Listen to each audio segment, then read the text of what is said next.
Hello students, welcome to Education Insights. आज के इस लेक्चर में डिस्कशन करने वाले हैं कैश फ्लो स्टेटमेंट से रिलेटेड। सीबीएसई ने प्रीवियस 18 ईयर्स में जितने भी क्वेश्चंस क्लास 12 की अकाउंटेंसी के फाइनल एग्जामिनेशन में पूछे हैं 2007 से लेकर 2024 तक, सारे क्वेश्चंस का आज हम लोग करेंगे सॉल्यूशन। लेकिन लेक्चर स्टार्ट करने से पहले बताना चाहूंगा, जितने भी क्वेश्चन आज हम लोग डिस्कस करेंगे सभी क्वेश्चंस का सॉल्यूशन के साथ पीडीएफ अपने ऐप एजुकेशन इनसाइट्स पर हम लोग अपलोड कर चुके हैं।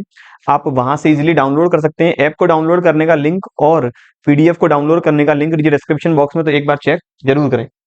चलिए बात करें कौन कौन से क्वेश्चन सीबीएसई ने लास्ट 18 ईयर से पूछे हैं इनके बारे में।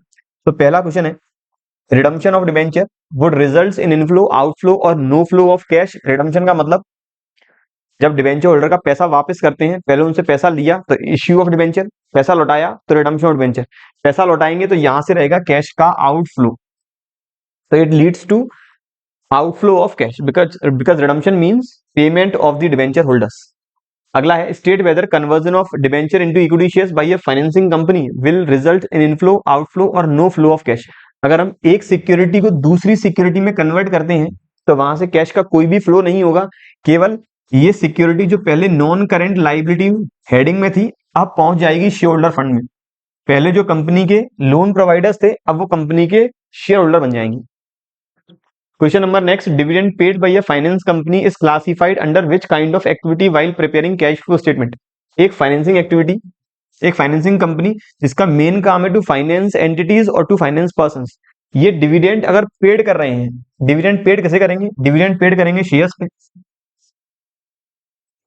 और शेयर्स इन्होंने बेचे होंगे शेयर होल्डर्स को, मतलब इन्वेस्टर्स को। तो अल्टीमेट ये इन्वेस्टर्स को जो पैसा इन्वेस्टर ने इन्वेस्ट किया उस पर प्रॉफिट का अमाउंट डिक्लेयर कर रहे हैं, प्रॉफिट का अमाउंट पेड कर रहे हैं। तो ये मेरा आएगा फाइनेंसिंग एक्टिविटी के अंदर, तो इसका रहेगा financing activity. Question number next, from the following balance sheet of X Y limited. हमें बैलेंस शीट गिवन है एक्स वाई लिमिटेड की on 31st March 2012 and on 31st March 2013। Prepare a cash flow statement. हमें balance sheet given है, बनाना cash flow statement है। साल 2012 के 11-12 के हमें फिगर गिवन है और 12-13 के फिगर गिवन है। सबसे पहला आइटम शेयर होल्डर फंड्स में शेयर कैपिटल रिजर्व सरप्लस, इन दोनों का अलग से नोट्स टू अकाउंट बना हुआ है। फिर है नॉन करंट लाइबिलिटीज के अंदर लॉन्ग टर्म बोरोविंग्स 10% डिबेंचर्स। फिर है करंट लाइबिलिटी। एसेट साइड में फिक्स एसेट है, करंट एसेट के अंदर 3 हेडिंग है, inventories, trade रिसीवल and cash in cash equivalents. आगे कहता है शेयर कैपिटल के अंदर दो तरह की कैपिटल है, इक्विटी प्रेफरेंस। रिजर्व सरप्लस के अंदर सरप्लस है और मेरा जनरल रिजर्व है। फिर एडिशनल इन्फॉर्मेशन कहती है एक मशीन जिसकी कॉस्टिंग है 80,000, बेच दी गई 50,000 में, और डिविडेंड पेड किया है 80,000 रुपीज का। क्वेश्चन की डिमांड है कैश फ्लो स्टेटमेंट। देखिए cash flow statement topic easy भी नहीं कह सकते, हार्ड भी नहीं कह सकते। हार्ड बच्चों को इसलिए लगता है क्योंकि यहाँ पर बहुत सारी अजम्पशन है। जैसे अजम्पशन में कुछ की बात करूं अभी, अगर क्वेश्चन में गिवन नहीं है कि शेयर्स कब इश्यू किए गए, गिवन नहीं है डिवेंचर कब इश्यू किए गए, तो हमेशा मानते हैं साल के आखिरी दिन। जैसे मेरे इस वाले क्वेश्चन में equity share capital opening 4 lakh है, क्लोजिंग 7,50,000 है, तो दिया नहीं है शेयर कब इश्यू किए गए, तो मान के चलेंगे 3.5 लाख की कैपिटल जो रेस की गई है वो साल के आखिरी दिन की होगी। ऐसी डिवेंचर, ऐसी प्रेफरेंस शेयर ओपनिंग है 60,000, क्लोजिंग है 1 लाख, तो मैंने 40,000 की प्रेफरेंस शेयर कैपिटल इशू की है, कब की होगी? साल के आखिरी में। तो प्रेफरेंस शेयर्स को जो मुझे डिविडेंड पेड करना है 8%, वो मैं करूंगा इस ओपनिंग अमाउंट की कैपिटल पे।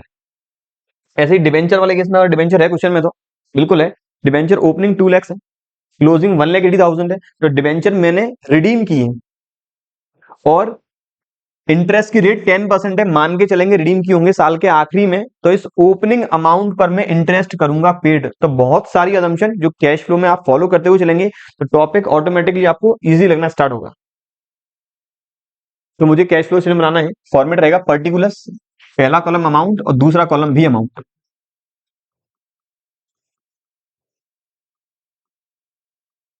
सबसे पहले तो कैश फ्लो स्टेटमेंट के लिए इसका पूरा फॉर्मेट समझें, इसके बाद अजम्पशन समझें, ट्रेडिंग पीएनएल और बैलेंस शीट को किस तरह से हम समझते हैं, पढ़ते हैं, वो बात समझें, और फिर उसके बाद आप लोग कैश फ्लो स्टेटमेंट बनाना शुरू करें। एक पेज बनाऊंगा मैं ऑपरेटिंग, दूसरे पेज बनाऊंगा मैं इन्वेस्टिंग और फाइनेंसिंग। तो यहां आ जाएगा मेरा cash flow from operating activity,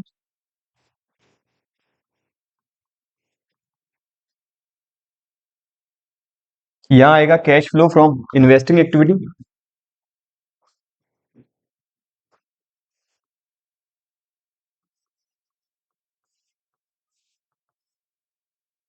और यहां आएगा cash flow from financing activity. एक एक आइटम करते हुए चलेंगे। जो बच्चे पहली बार इस वीडियो को देख रहे हैं, हमने अभी तक, उन्हें बता दूं, हमने अभी तक shares, debenture, complete partnership, ratio, financial statement सभी के 2007 से लेकर 2024 तक के क्वेश्चंस की सीरीज कंप्लीट कर ली है। ये मेरा आखिरी लेक्चर है कैश फ्लो स्टेटमेंट के बारे में। तो जिन बच्चों ने अभी तक वो लेक्चर्स नहीं देखे, एक बार जरूर देखें, कहीं ना कहीं आपको थोड़ी बहुत मदद तो मिलेगी। तो मैंने पूरा फॉर्मेट बना लिया है। मेरी ऑपरेटिंग हो गई, मेरी इन्वेस्टिंग एक्टिविटी और मेरी फाइनेंसिंग। चलिए, पहला आइटम है share capital, notes account number 1। Share capital दो टाइप के, इक्विटी प्रेफरेंस, दोनों ही मेरे फाइनेंसिंग एक्टिविटी का पार्ट है। एक बात और बता दूं कि मैं चाहे कंपनी वाला क्वेश्चन करूं या पार्टनरशिप वाला क्वेश्चन करूं, बैलेंस शीट में पहले जो आइटम होगा वहीं से एडजस्टमेंट करना कर दूंगा चालू। जो बच्चे एक एक करके एक्टिविटी कंप्लीट करते हैं वो ऐसा नहीं करें।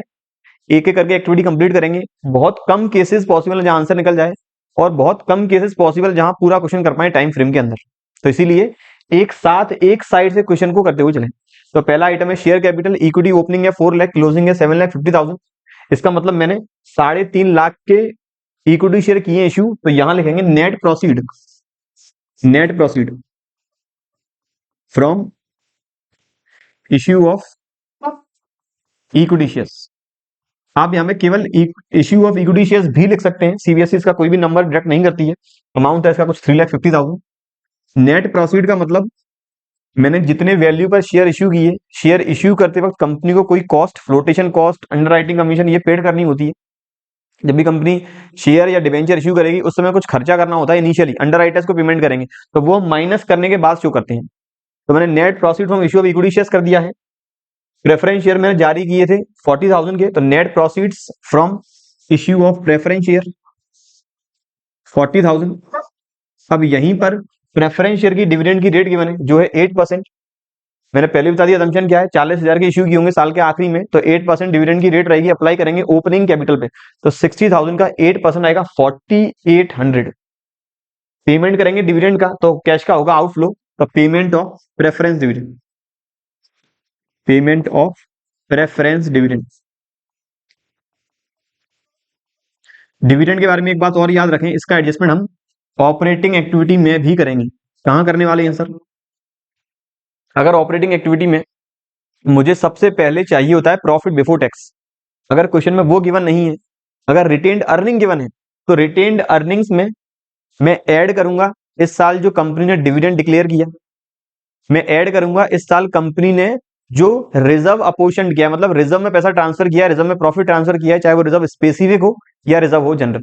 बातें बहुत गहराई वाली हैं, लेकिन आप धीरे धीरे करके अगर पूरी क्लास कंप्लीट देखेंगे तो आप समझते जाएंगे हर एक टॉपिक के बारे में। तो मैंने प्रेफरेंस डिविडेंड का पेमेंट कर दिया है 4,800। अगर मुझे रिटेन अर्निंग क्वेश्चन में गिवन होगा तो मैं ऐड करूंगा ऐसे प्रॉफिट बिफोर टैक्स निकालने के लिए। प्रेफरेंस डिविडेंड के साथ साथ एक और डिविडेंड हमें गिवन था, डिविडेंड पेड ₹80,000। प्रेफरेंस कैपिटल का डिविडेंड कभी भी 80,000 नहीं हो सकता, ये होगा इक्विटी कैपिटल का। तो पेमेंट ऑफ इक्विटी डिविडेंड 80,000, और इसका भी मैं एडजस्टमेंट करूंगा अगर क्वेश्चन में रिटेन अर्निंग दिया हो तो। अगला आइटम है बैलेंस शीट में रिजर्व सरप्लस, हेडिंग नंबर 2। इसके अंदर दो आइटम है, सरप्लस और जनरल रिजर्व। ओपनिंग है सरप्लस 170, क्लोजिंग है 120। मतलब मेरा रिटेन्ड अर्निंग पिछले साल तक था 1,70,000, करंट ईयर की रिटेन्ड अर्निंग है 1,20,000। इसका मतलब करंट ईयर में कंपनी को हुआ है लॉस जो है 50,000, और ये loss tax, amount of dividend, transfer to reserve सारा कुछ काटने के बाद है। मतलब ये मेरा है retained earnings of the current year, ये है मेरा retained earnings of the current year. Operating activity में स्टार्ट करता हूं हमेशा प्रॉफिट बिफोर टैक्स के साथ। ऑपरेटिंग एक्टिविटी स्टार्ट करूंगा प्रॉफिट बिफोर टैक्स के साथ। तो अल्टीमेट मुझे रिटेन्ड अर्निंग से प्रॉफिट बिफोर टैक्स तक जाना होगा। किस तरह से जाएंगे वो भी देख लें। Calculation of profit before tax,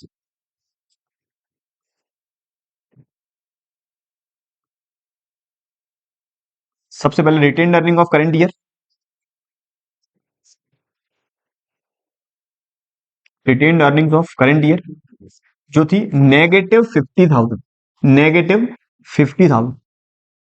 इसमें ऐड, अब मैं वापस बार बार एक बात करता हूं, मैं एक साइड से ही क्वेश्चन को लेता हुआ चलूंगा। तो इसमें अगर आगे जाके मुझे टैक्स कहीं मिला, कहीं मुझे डिविडेंड मिला, डिविडेंड तो पहले निकाल चुका हूं, तो डिविडेंड का अमाउंट मैं ऐड कर दूंगा। अगर कहीं रिजर्व में हमने ट्रांसफर किया हो तो वो भी हम लोग कर देंगे ऐड। तो डिविडेंड का हम लोग देख चुके हैं, दो तरह के डिविडेंड है, इक्विटी प्रेफरेंस, दोनों दिए होंगे प्रॉफिट में से, तो यहाँ ऐड करेंगे प्रेफरेंस डिविडेंड और इक्विटी डिविडेंड। ऐड करने का इन द सेंस मैं लिखूंगा नहीं ऐड, अगर वैल्यू मुझे पॉजिटिव लिखनी है तो विदाउट ब्रैकेट लिखूंगा, अगर वैल्यू लिखनी है नेगेटिव मतलब माइनस करना है तो मैं विद ब्रैकेट लिखूंगा। जैसे यहाँ पर ये विद ब्रैकेट है, मतलब ये वैल्यू है नेगेटिव। प्रेफरेंस डिविडेंड 4800 और इक्विटी डिविडेंड 80,000। एक आइटम और है रिजर्व सरप्लस में, जो है general reserve. Opening general reserve मेरा है 70,000, क्लोजिंग जनरल रिजर्व है 50,000। अल्टीमेट मेरा जनरल रिजर्व हुआ है रिड्यूस, मेरा जनरल रिजर्व कम हो गया है। कम क्यों हुआ होगा? मैंने कैपिटल लॉसेज या तो राइट ऑफ कर दिए होंगे या यहां से डिविडेंड दे दिया होगा। इन केस अगर मैंने कुछ अमाउंट का डिविडेंड जनरल रिजर्व में से दिया है तो मुझे यहां पर केवल और केवल 60,000 रुपया ही एडजस्ट करना होगा। मैं मान के चलूं कंपनी ने जो डिविडेंड डिक्लेयर किया है 80,000 रुपए का, इसमें से 20,000 रुपए का डिविडेंड इस जनरल रिजर्व में से डिक्लेयर किया है, तो सर अल्टीमेट 60,000 रुपए का डिविडेंड लास्ट ईयर तक के प्रॉफिट में दिया होगा। तो यहां पर मैं एडजस्टमेंट करूंगा केवल 60,000 का, यहां मैं एडजस्टमेंट करूंगा केवल 60,000 का। उम्मीद करता हूं आप मेरी बातें समझ पा रहे हैं। अगर ये मानता मैं कि कैपिटल लॉस मैंने जर्नलिज्म में से राइट ऑफ किया है, तो क्वेश्चन में कोई ना कोई अगर कैपिटल लॉस दिया होता तो मैं उस लॉस को कर देता एडजस्ट। आपको बता दूं एक कैपिटल लॉस क्वेश्चन में गिवन है, ये वाला एक कैपिटल लॉस गिवन है कि एक मशीन जिसकी कॉस्टिंग 80,000 है हमने बेची है 50,000 में, तो अल्टीमेट यहां से कैपिटल लॉस है 30,000 का। अगर इस 30,000 के कैपिटल लॉस में से मैंने 20,000 का राइट ऑफ किया है जर्नलिज्म में से, तो 10,000 का कैपिटल लॉस राइट ऑफ किया है स्टेटमेंट ऑफ पीएनएल में से, तो वो मुझे एडजस्ट करना होता non cash and non operating item के अंदर। मैंने जर्नलिज्म स्टेटमेंट ऑफ पीएनएल दोनों का एडजस्टमेंट कर दिया है। ठीक है, अब चलें आगे। नॉन करंट लाइबिलिटी के अंदर है 10% डिबेंचर्स, ओपनिंग है 2 लाख, क्लोजिंग है 180। मैंने डिबेंचर किए हैं रिडीम, तो मेरा जाएगा ये फाइनेंसिंग एक्टिविटी में। Redemption of debentures, redemption of debentures amount मेरा आएगा 20,000, अमाउंट मेरा आएगा 20,000 और वो भी नेगेटिव वैल्यू। डिबेंचर रिडीम करने के साथ साथ हमने इस साल इंटरेस्ट भी पेड की होगी, वो की होगी ओपनिंग वाले अमाउंट पे 2 लाख पर, तो 2 लाख का 10% आएगा 20,000। 20,000 रुपए का इंटरेस्ट पेड करेंगे, 20,000 रुपए का इंटरेस्ट मैंने कैश में पेड कर दिया। Debenture interest account debit to holder, holder to cash. पहले कैसे डिटरमाइन किया? कैश में पेड कर चुके हैं, अगर पेड नहीं करते तो वो मेरा करंट लाइबिलिटी की अदर करंट लाइबिलिटी में बैलेंस शीट के अंदर आ रहा होता, लेकिन बैलेंस शीट में करंट लाइबिलिटी कोई आइटम है ही नहीं। अल्टीमेट इंटरेस्ट तो कर चुके हैं पेड।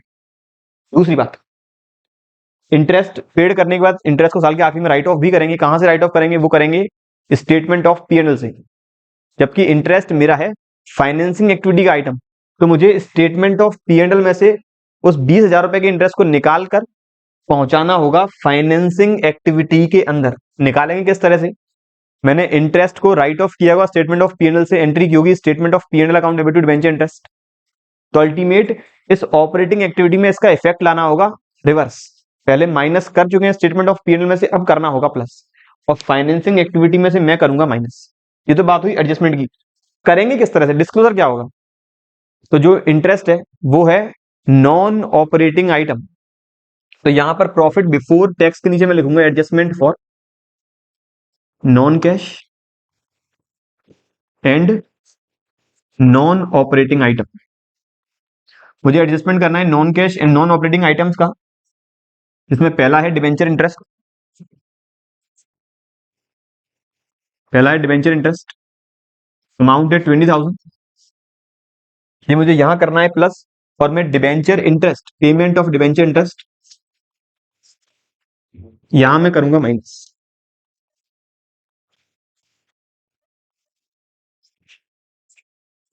यहां मैं करूंगा डिबेंचर इंटरेस्ट माइनस। ये मैंने डिबेंचर का भी एडजस्टमेंट कर लिया है, मेरा ये भी हो गया। बैलेंस शीट में करंट लायबिलिटी का अमाउंट कुछ है नहीं। अब एसेट साइड में आ जाऊं। एसेट साइड में नॉन करंट एसेट के अंदर पहला आइटम है फिक्स्ड एसेट्स। अब फिक्स्ड एसेट के बारे में कहीं भी कोई भी डेप्रिसिएशन का अमाउंट गिवन नहीं है, कोई भी फिगर गिवन नहीं है। इसके बारे में केवल एक ही इन्फॉर्मेशन है कि हमने एक मशीन जिसकी कॉस्टिंग है 80,000 बेच दी है 50,000 में, कोई भी डेप्रिसिएशन के बारे में इंफॉर्मेशन नहीं है, ये मान के चलेंगे कि मेरे लिए WDV भी रिटर्न डाउन वैल्यू भी 80,000 है। तो अल्टीमेट 80 वाली मैंने मशीन बेची है 50,000 में, 30,000 का हुआ है लॉस। लॉस मैंने राइट ऑफ किया होगा ऑपरेटिंग एक्टिविटी से, मतलब मेरे स्टेटमेंट ऑफ P&L से, जबकि लॉस है नॉन कैश आइटम। लॉस की वजह से मेरा प्रॉफिट तो कम हो गया लेकिन कैश कम नहीं हुआ, तो मुझे प्रॉफिट बढ़ाना होगा। कहां बढ़ाऊंगा? Non cash non operating item के अंदर। यहां लिखूंगा loss on sale of machine, amount 30,000 मुझे करना होगा प्लस। इन्वेस्टिंग एक्टिविटी में नहीं करेंगे एडजस्टमेंट क्योंकि लॉस नॉन कैश आइटम है। मेरे पास ओपनिंग मशीन थी 5 लाख रुपीज की, जिसमें से 80,000 वाली 80,000 वाली मशीन मैंने बेच दी है। तो मेरी मशीन क्लोजिंग आनी चाहिए थी 4,20,000, जबकि क्लोजिंग आ रही है 7 लाख रुपीज। तो अल्टीमेट मैंने 2,80,000 की मशीन इस साल खरीदी होगी। तो मेरा इन्वेस्टिंग एक्टिविटी में परचेज ऑफ मशीन, यहां आएगा परचेज ऑफ मशीन 2,80,000। मतलब मैंने बनाया fix asset account, to balance brought down 5 lakh, by bank 50,000, sorry by bank 50,000, by loss on sale 30,000, by balance carried down 7 lakh, 7 lakh, और टू बैंक 2,80,000 जो आएगा बैलेंसिंग फिगर। अब आ जाऊं मैं करंट एसेट्स के अंदर। तो पहला आइटम है इन्वेंट्री। इन्वेंट्री की ओपनिंग की वैल्यू है 2,10,000, क्लोजिंग की वैल्यू है 250। करंट एसेट्स जो आता है वर्किंग कैपिटल के अंदर, करंट लायबिलिटी जो आता है वर्किंग कैपिटल एडजस्टमेंट के अंदर, जो आएंगे मेरी ऑपरेटिंग एक्टिविटी में। अगर करंट एसेट्स बढ़ती है इसकी वजह से मेरा प्रॉफिट बढ़ा लेकिन कैश नहीं इंक्रीज हुआ। मेरी जो इन्वेंट्री है 40,000 से बढ़ी। इन्वेंट्री क्लोजिंग इन्वेंट्री का ग्रॉस प्रॉफिट के साथ क्या रिलेशन है? क्लोजिंग इन्वेंट्री ज्यादा होगी, ग्रॉस प्रॉफिट भी ज्यादा होगा। ग्रॉस प्रॉफिट ज्यादा होगा, नेट प्रॉफिट भी ज्यादा होगा, लेकिन क्या कैश 40,000 से इंक्रीज हुआ होगा? नहीं हुआ होगा। तो अल्टीमेट इन्वेंट्री 40,000 से बढ़ रही है, मुझे करनी होगी कम। ट्रेड रिसीवेबल 50,000 इंक्रीज हो रहा है। डेटर्स कब बढ़ेंगे? जब उधार माल बेचेंगे। उधार माल बेचा, सेल्स बढ़ी, ग्रॉस प्रॉफिट बढ़ा, ग्रॉस प्रॉफिट बढ़ा तो नेट प्रॉफिट भी बढ़ गया। क्या कैश बढ़ा? नहीं बढ़ा, क्योंकि मैंने माल बेचा हुआ है उधार। तो मुझे 50,000 भी करना होगा माइनस, और आखिरी आइटम है cash and cash equivalent.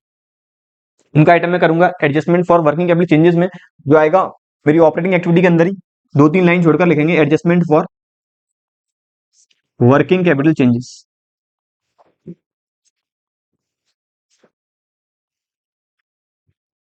Increase in stock and increase in debtors. Stock कुछ इंक्रीज हुआ मेरा 40,000 से, और डेटर 50,000 से। स्टॉक 40 और डेटर्स मेरा 50। स्टॉक 40 और डेटर्स मेरा 50। ये मैं करने वाला हूं दोनों माइनस। चलिए मैंने ये दो आखिरी का एडजस्टमेंट भी कर ली, मेरी बैलेंस शीट हो गई पूरी। Last cash and cash equivalent निकालते ही यहां से कैश एंड कैश इक्विवेलेंट ही है। तो मुझे पूरा स्टेटमेंट बनाना होगा कंप्लीट। यहां मुझे चाहिए पहले प्रॉफिट बिफोर टैक्स। मेरी रिटेन अर्निंग थी करंट ईयर में नेगेटिव 50,000। मैंने डिविडेंड डिक्लेयर किया इस साल 64,800 का। अगर टैक्स का अमाउंट होता वो हम कर दे प्लस, कौन सा टैक्स? केवल प्रोविजन वाला, और फिर टैक्स पेड हम कर देते आखिरी माइनस। कुछ रिजर्व में हमने ट्रांसफर किया होता वो हम कर दे प्लस, कोई एडजस्टमेंट नहीं है। तो यहां से मेरा 14,800 आ गया प्रॉफिट बिफोर टैक्स। ये आ गया मेरा 14,800 प्रॉफिट बिफोर टैक्स। मुझे एडजस्टमेंट करना है 50,000 का, इन दोनों का, ये करेंगे हम प्लस। तो यहां से टोटल अमाउंट आ रहा है 64,800। इसे बोलेंगे operating profit before working capital changes. Operating profit before working capital changes. फिर मैंने दो आइटम किए माइनस, ये हो गया 90,000, ये 64,800। तो अमाउंट आना चाहिए कुछ 25,200, बिल्कुल। तो ये मेरा आएगा नेगेटिव अमाउंट, ये आएगा मेरा नेगेटिव अमाउंट 25, ये अपन लिख लेते हैं आखिरी वाले कॉलम में 25,200। वैल्यू है नेगेटिव, तो यहां कहेंगे net cash used from operating activity. ये 25,200 नेगेटिव वैल्यू है।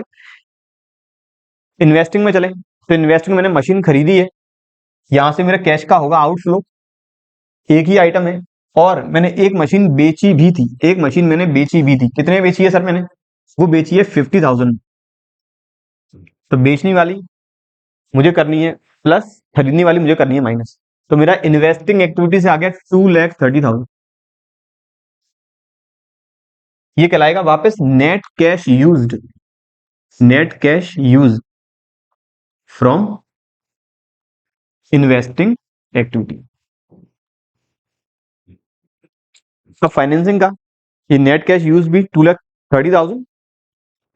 अब फाइनेंसिंग का 350 शेयर जारी करके इक्विटी, 40 प्रेफरेंस शेयर जारी करके मैंने डिविडेंड पेड किया है, प्रेफरेंस 4800, इक्विटी पे 80,000, और मैंने डिवेंचर रिडीम किए 20,000 के, और डिवेंचर की इंटरेस्ट पेड की 20,000।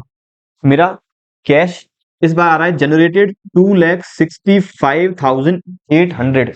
यहां बोलेंगे net cash generated from financing activity. तीनों का कर लेंगे एडिशन, तीनों का कर लेंगे एडिशन।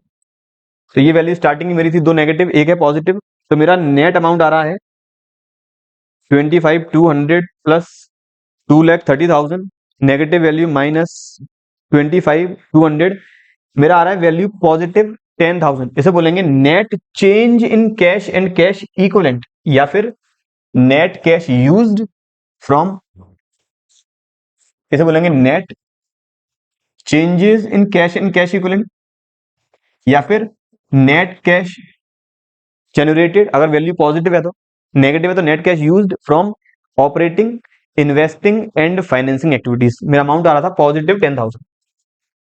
इसमें ऐड करूंगा opening cash and cash equivalent, आना चाहिए automatic closing. Opening cash and cash equivalent मेरा कितना है, जो है 50,000, अपने आप आ जाएगा मेरा closing. Add opening cash and cash equivalent 50,000, ये आ गया मेरा closing cash and cash equivalent. चलिए बात करें अगले क्वेश्चन की। अगला क्वेश्चन कहता है state why non cash transactions are ignored while preparing a cash flow statement as it name suggest. Cash flow statement means that statement which records all the transaction which are related with cash inflows and cash outflows. That's why all the non-cash transactions are ignored. Question number next है when dividend received considered as operating activity। तो जब भी financial enterprise होगी वहां पर हम dividend received को operating activity मानेंगे। क्वेश्चन नंबर नेक्स्ट जो आया 2009 में, x limited made a profit of rupees 1 lakh. X limited का प्रॉफिट हुआ 1 लाख रुपए after considering the following items, depreciation, writing of preliminary expenses, loss on cell, provision for taxation, journalism में transfer है, profit on sale of machinery है। देखिए यहां है profit of rupees 1 lakh, ये सारे एडजस्टमेंट करने के बाद इसका मतलब सर ये मेरी है रिटेन्ड अर्निंग्स।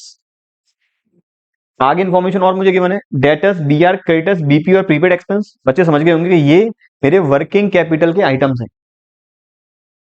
बस मुझे यहीं तक इन्फॉर्मेशन गिवन है, निकालना क्या है, मिसिंग है क्या निकालना है, तो यहां पर मुझे cash flow from operating activity ही निकालना है। मुझे निकालना है cash flow from operating activity, जो मेरा स्टार्ट होगा नेट प्रॉफिट बिफोर टैक्स से, स्टार्ट होगा नेट प्रॉफिट बिफोर टैक्स। फिर मैं एडजस्टमेंट करूंगा non cash and non operating items का। दोनों आइटम को एडजस्ट करने के बाद मतलब नेट प्रॉफिट बिफोर टैक्स में एडजस्टमेंट कर लेंगे non cash non operating item का, जो आउटपुट आएगा उसे कहेंगे operating profit before working capital changes. Before working capital changes वाले में एडजस्टमेंट करेंगे वर्किंग कैपिटल चेंजेस का। उसके बाद जो आइटम अमाउंट निकल के आएगा उसे बोलेंगे कैश यूज्ड और cash generated before tax paid. इसके बाद हम टैक्स पेड माइनस करेंगे, फिर आएगा नेट कैश यूज्ड और net cash generated from operating activity. हो सकता है आप, मैंने इतनी सारी लाइनें बताई, जैसे पहले मेरा प्रॉफिट बिफोर टैक्स में मैंने एडजस्टमेंट किया non cash non operating item का, वहां आया operating profit before working capital changes. हो सकता है आप यहाँ इस लाइन को कुछ और कहते हैं। फिर मैंने एडजस्टमेंट किया वर्किंग कैपिटल का, इसके बाद आया net profit after working capital changes, या फिर कैश यूज्ड और cash generated before tax paid. चलिए सबसे पहले मुझे चाहिए प्रॉफिट बिफोर टैक्स, मुझे चाहिए प्रॉफिट बिफोर टैक्स 1 लाख में। पहला आइटम है डेप्रिसिएशन, ये जाएगा मेरा non cash and non operating item में, non cash and non operating item में डेप्रिसिएशन। जो है 20,000 का। दूसरा आइटम है प्रिलिमिनरी एक्सपेंसेस राइट ऑफ, ये भी यही आएगा, राइटिंग ऑफ प्रिलिमिनरी एक्सपेंसेस, क्योंकि ये भी नॉन कैश आइटम है 10,000, ये भी हम लोग करेंगे प्लस। तीसरा आइटम है loss on sale of furniture, ये भी नॉन कैश आइटम है, non cash as well as non operating. Number fourth transfer to reserve number fourth provision for taxation, provision for taxation profit before tax निकालने के लिए मैं करूंगा plus. तो 1 लाख मेरा अलग से वर्किंग नोट बन रहा है, calculation of profit before tax. पहला item retained earnings 1 lakh plus provision for tax the current year 1,60,000, अब मेरा हो गया 260। फिर है ट्रांसफर टू जनरल रिजर्व, उसी वाले नोट्स टू अकाउंट में plus transfer to general reserve. फिर है profit on sale of machine, ये मेरा नॉन ऑपरेटिंग आइटम है, लेकिन नॉन ऑपरेटिंग इनकम है ये, और वो भी कैश में रिलाइज हुई। तो अल्टीमेट इसे मैं एडजस्टमेंट इसका करूंगा रिवर्स, रिवर्स करने का मतलब 6,000 माइनस करूंगा ऑपरेटिंग में से, और इस प्रॉफिट को जितने पर मशीन मैंने बेची होगी वो दिखाऊंगा इन्वेस्टिंग एक्टिविटी के अंदर। मैंने ये वाला एडजस्टमेंट भी कर लिया। मेरा प्रॉफिट बिफोर टैक्स आ गया है 2,74,000। कैसे निकाला? 1 lakh retain earnings plus provision for tax 160, 260 हो गया यहां तक, प्लस ट्रांसफर टू रिजर्व 14,000। तो मेरा प्रॉफिट बिफोर टैक्स आ गया 2,74,000, और ये मैंने एडजस्टमेंट कर दिए non cash and non operating items. तो यहां से मेरा अमाउंट आ गया ये 20, 30, 31 और ये 25, 25,000। तो ये मेरा टोटल अमाउंट यहां तक आ गया 2,99,000। जैसे बोलेंगे operating profit before working capital changes. सबसे पहला डेटर्स, ओपनिंग फिगर है 24, क्लोजिंग फिगर है 30, डेटर हो रहा है इंक्रीज, हम लोग करेंगे माइनस। बी आर ओपनिंग है 20, क्लोजिंग है 17, ये हम करेंगे plus. Creditor opening 20, closing 30, creditors बढ़ गए। बढ़ेगा कब क्रेडिटर? जब उधार माल परचेज करेंगे, उधार माल खरीदा, परचेज और ग्रॉस प्रॉफिट के बीच में रिलेशन नेगेटिव, परचेज बढ़ेगा, ग्रॉस प्रॉफिट उतना ही होगा कम। लेकिन नगद माल खरीदने से क्या मेरा कैश कम हुआ? कैश कम नहीं हुआ, इसीलिए मैंने कैश को इंक्रीज कर दिया या प्रॉफिट को इंक्रीज कर दिया। बिल्स पेबल ओपनिंग 16, क्लोजिंग 12,000, तो ये मेरा 4,000 कम हुआ, करेंगे माइनस क्योंकि मैंने बीपी का पेमेंट कर दिया होगा। प्रीपेड एक्सपेंस ओपनिंग 400, क्लोजिंग 600, ये मैं करूंगा प्लस, और ये मैं करूंगा माइनस क्योंकि करंट एसेट्स है जो मेरी हो रही है इंक्रीज। तो मेरा वर्किंग कैपिटल चेंजेस का 6,000 नेगेटिव, 4,000 नेगेटिव और 200 नेगेटिव, ये हो गया 10,200, ये आ जाएगा, और ये आ गया 13,000, आएगा मेरा 2,800 पॉजिटिव। मेरा आएगा 2,800 पॉजिटिव, 6,000 प्लस 4,200 माइनस 13,000, बिल्कुल 2,800 आ गया मेरा पॉजिटिव। अब यहां से आ गया operating profit after working capital changes, इसमें से माइनस करूंगा मैं टैक्स पेड, इसमें से माइनस करेंगे हम लोग टैक्स पेड। इन केस अगर क्वेश्चन में गिवन नहीं है कितने अमाउंट का टैक्स पेड किया है, तो अजम्पशन फॉलो करते हैं करेंट ईयर में जितना प्रोविजन बनाया होगा उतना ही प्रोविजन होगा लास्ट ईयर का, और सेम वही हम लोग टैक्स करेंगे पेड। तो 1,60,000 का सेम हम टैक्स यहां पर कर देंगे पेड, या फिर आप लोग यहां पर टैक्स को इग्नोर करते हुए यहां तक की वैल्यू निकाल सकते हैं कि ये बात ही ईयर 2009 में जो क्वेश्चन आया। Question number next, under which type of activity you will classify issuing 9% debenture. तो कंपनी अगर डिबेंचर इशू करेगी, ये फाइनेंसिंग एक्टिविटी का पार्ट, क्लासीफाई करेंगे फाइनेंसिंग एक्टिविटी के अंदर। अगला कहता है declaration of final dividend would results in inflow, outflow और नो फ्लो ऑफ कैश। देखिए केवल है डिक्लेरेशन, अभी तक डिविडेंड पेड नहीं किया है, केवल डिक्लेयर्ड किया है। कंपनी ये कहता है कि डिविडेंड डिक्लेयर करने के 30 दिन के भीतर, 30 डेज के अंदर ही डिविडेंड को पेड करना अनिवार्य है। अगर कंपनी ने डिविडेंड डिक्लेयर कर दिया तो यहां मान के चल रहे हैं 30 दिन के अंदर पेड भी करना होगा, तो फिर कैश का होगा आउटफ्लो।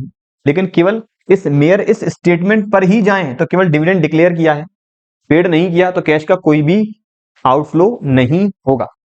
तो सिंपल मैं डिविडेंड को दिखा दूंगा बैलेंस शीट की करंट लाइबिलिटी की other current liability. Question number next, वापस में बनाना है कैश फ्लो स्टेटमेंट। सबसे पहला शेयरहोल्डर फंड्स के अंदर पहला आइटम है share capital, reserve surplus, non current liabilities, फिर करंट लाइबिलिटीज। करंट लाइबिलिटी में एक ही आइटम है क्रेडिटर्स। नॉन करंट एसेट में फिक्स एसेट, इसके अंदर है टेंजिबल फर्नीचर।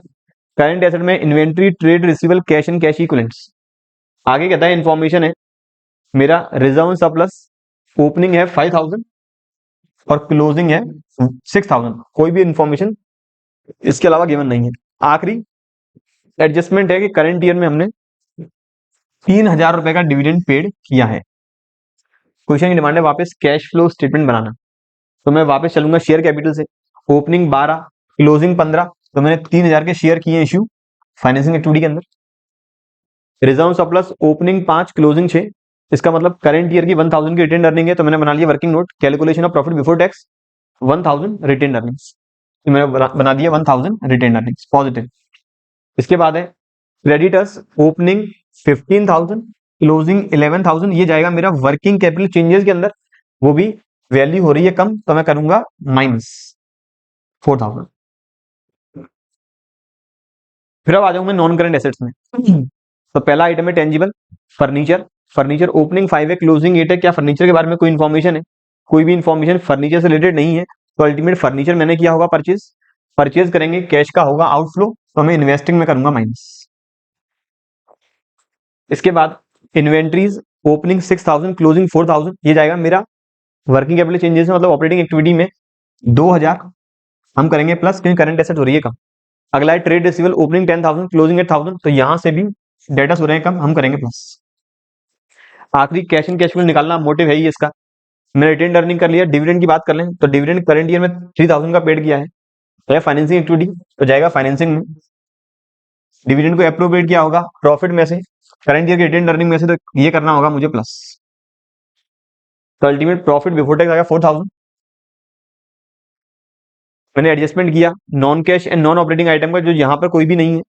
फिर मैंने एडजस्टमेंट किया वर्किंग कैपिटल चेंजेस का। फिर मैंने माइनस किया टैक्स पेड, जो यहाँ नहीं है, तो अल्टीमेट यहां से मेरा आ गया cash flow from operating activity.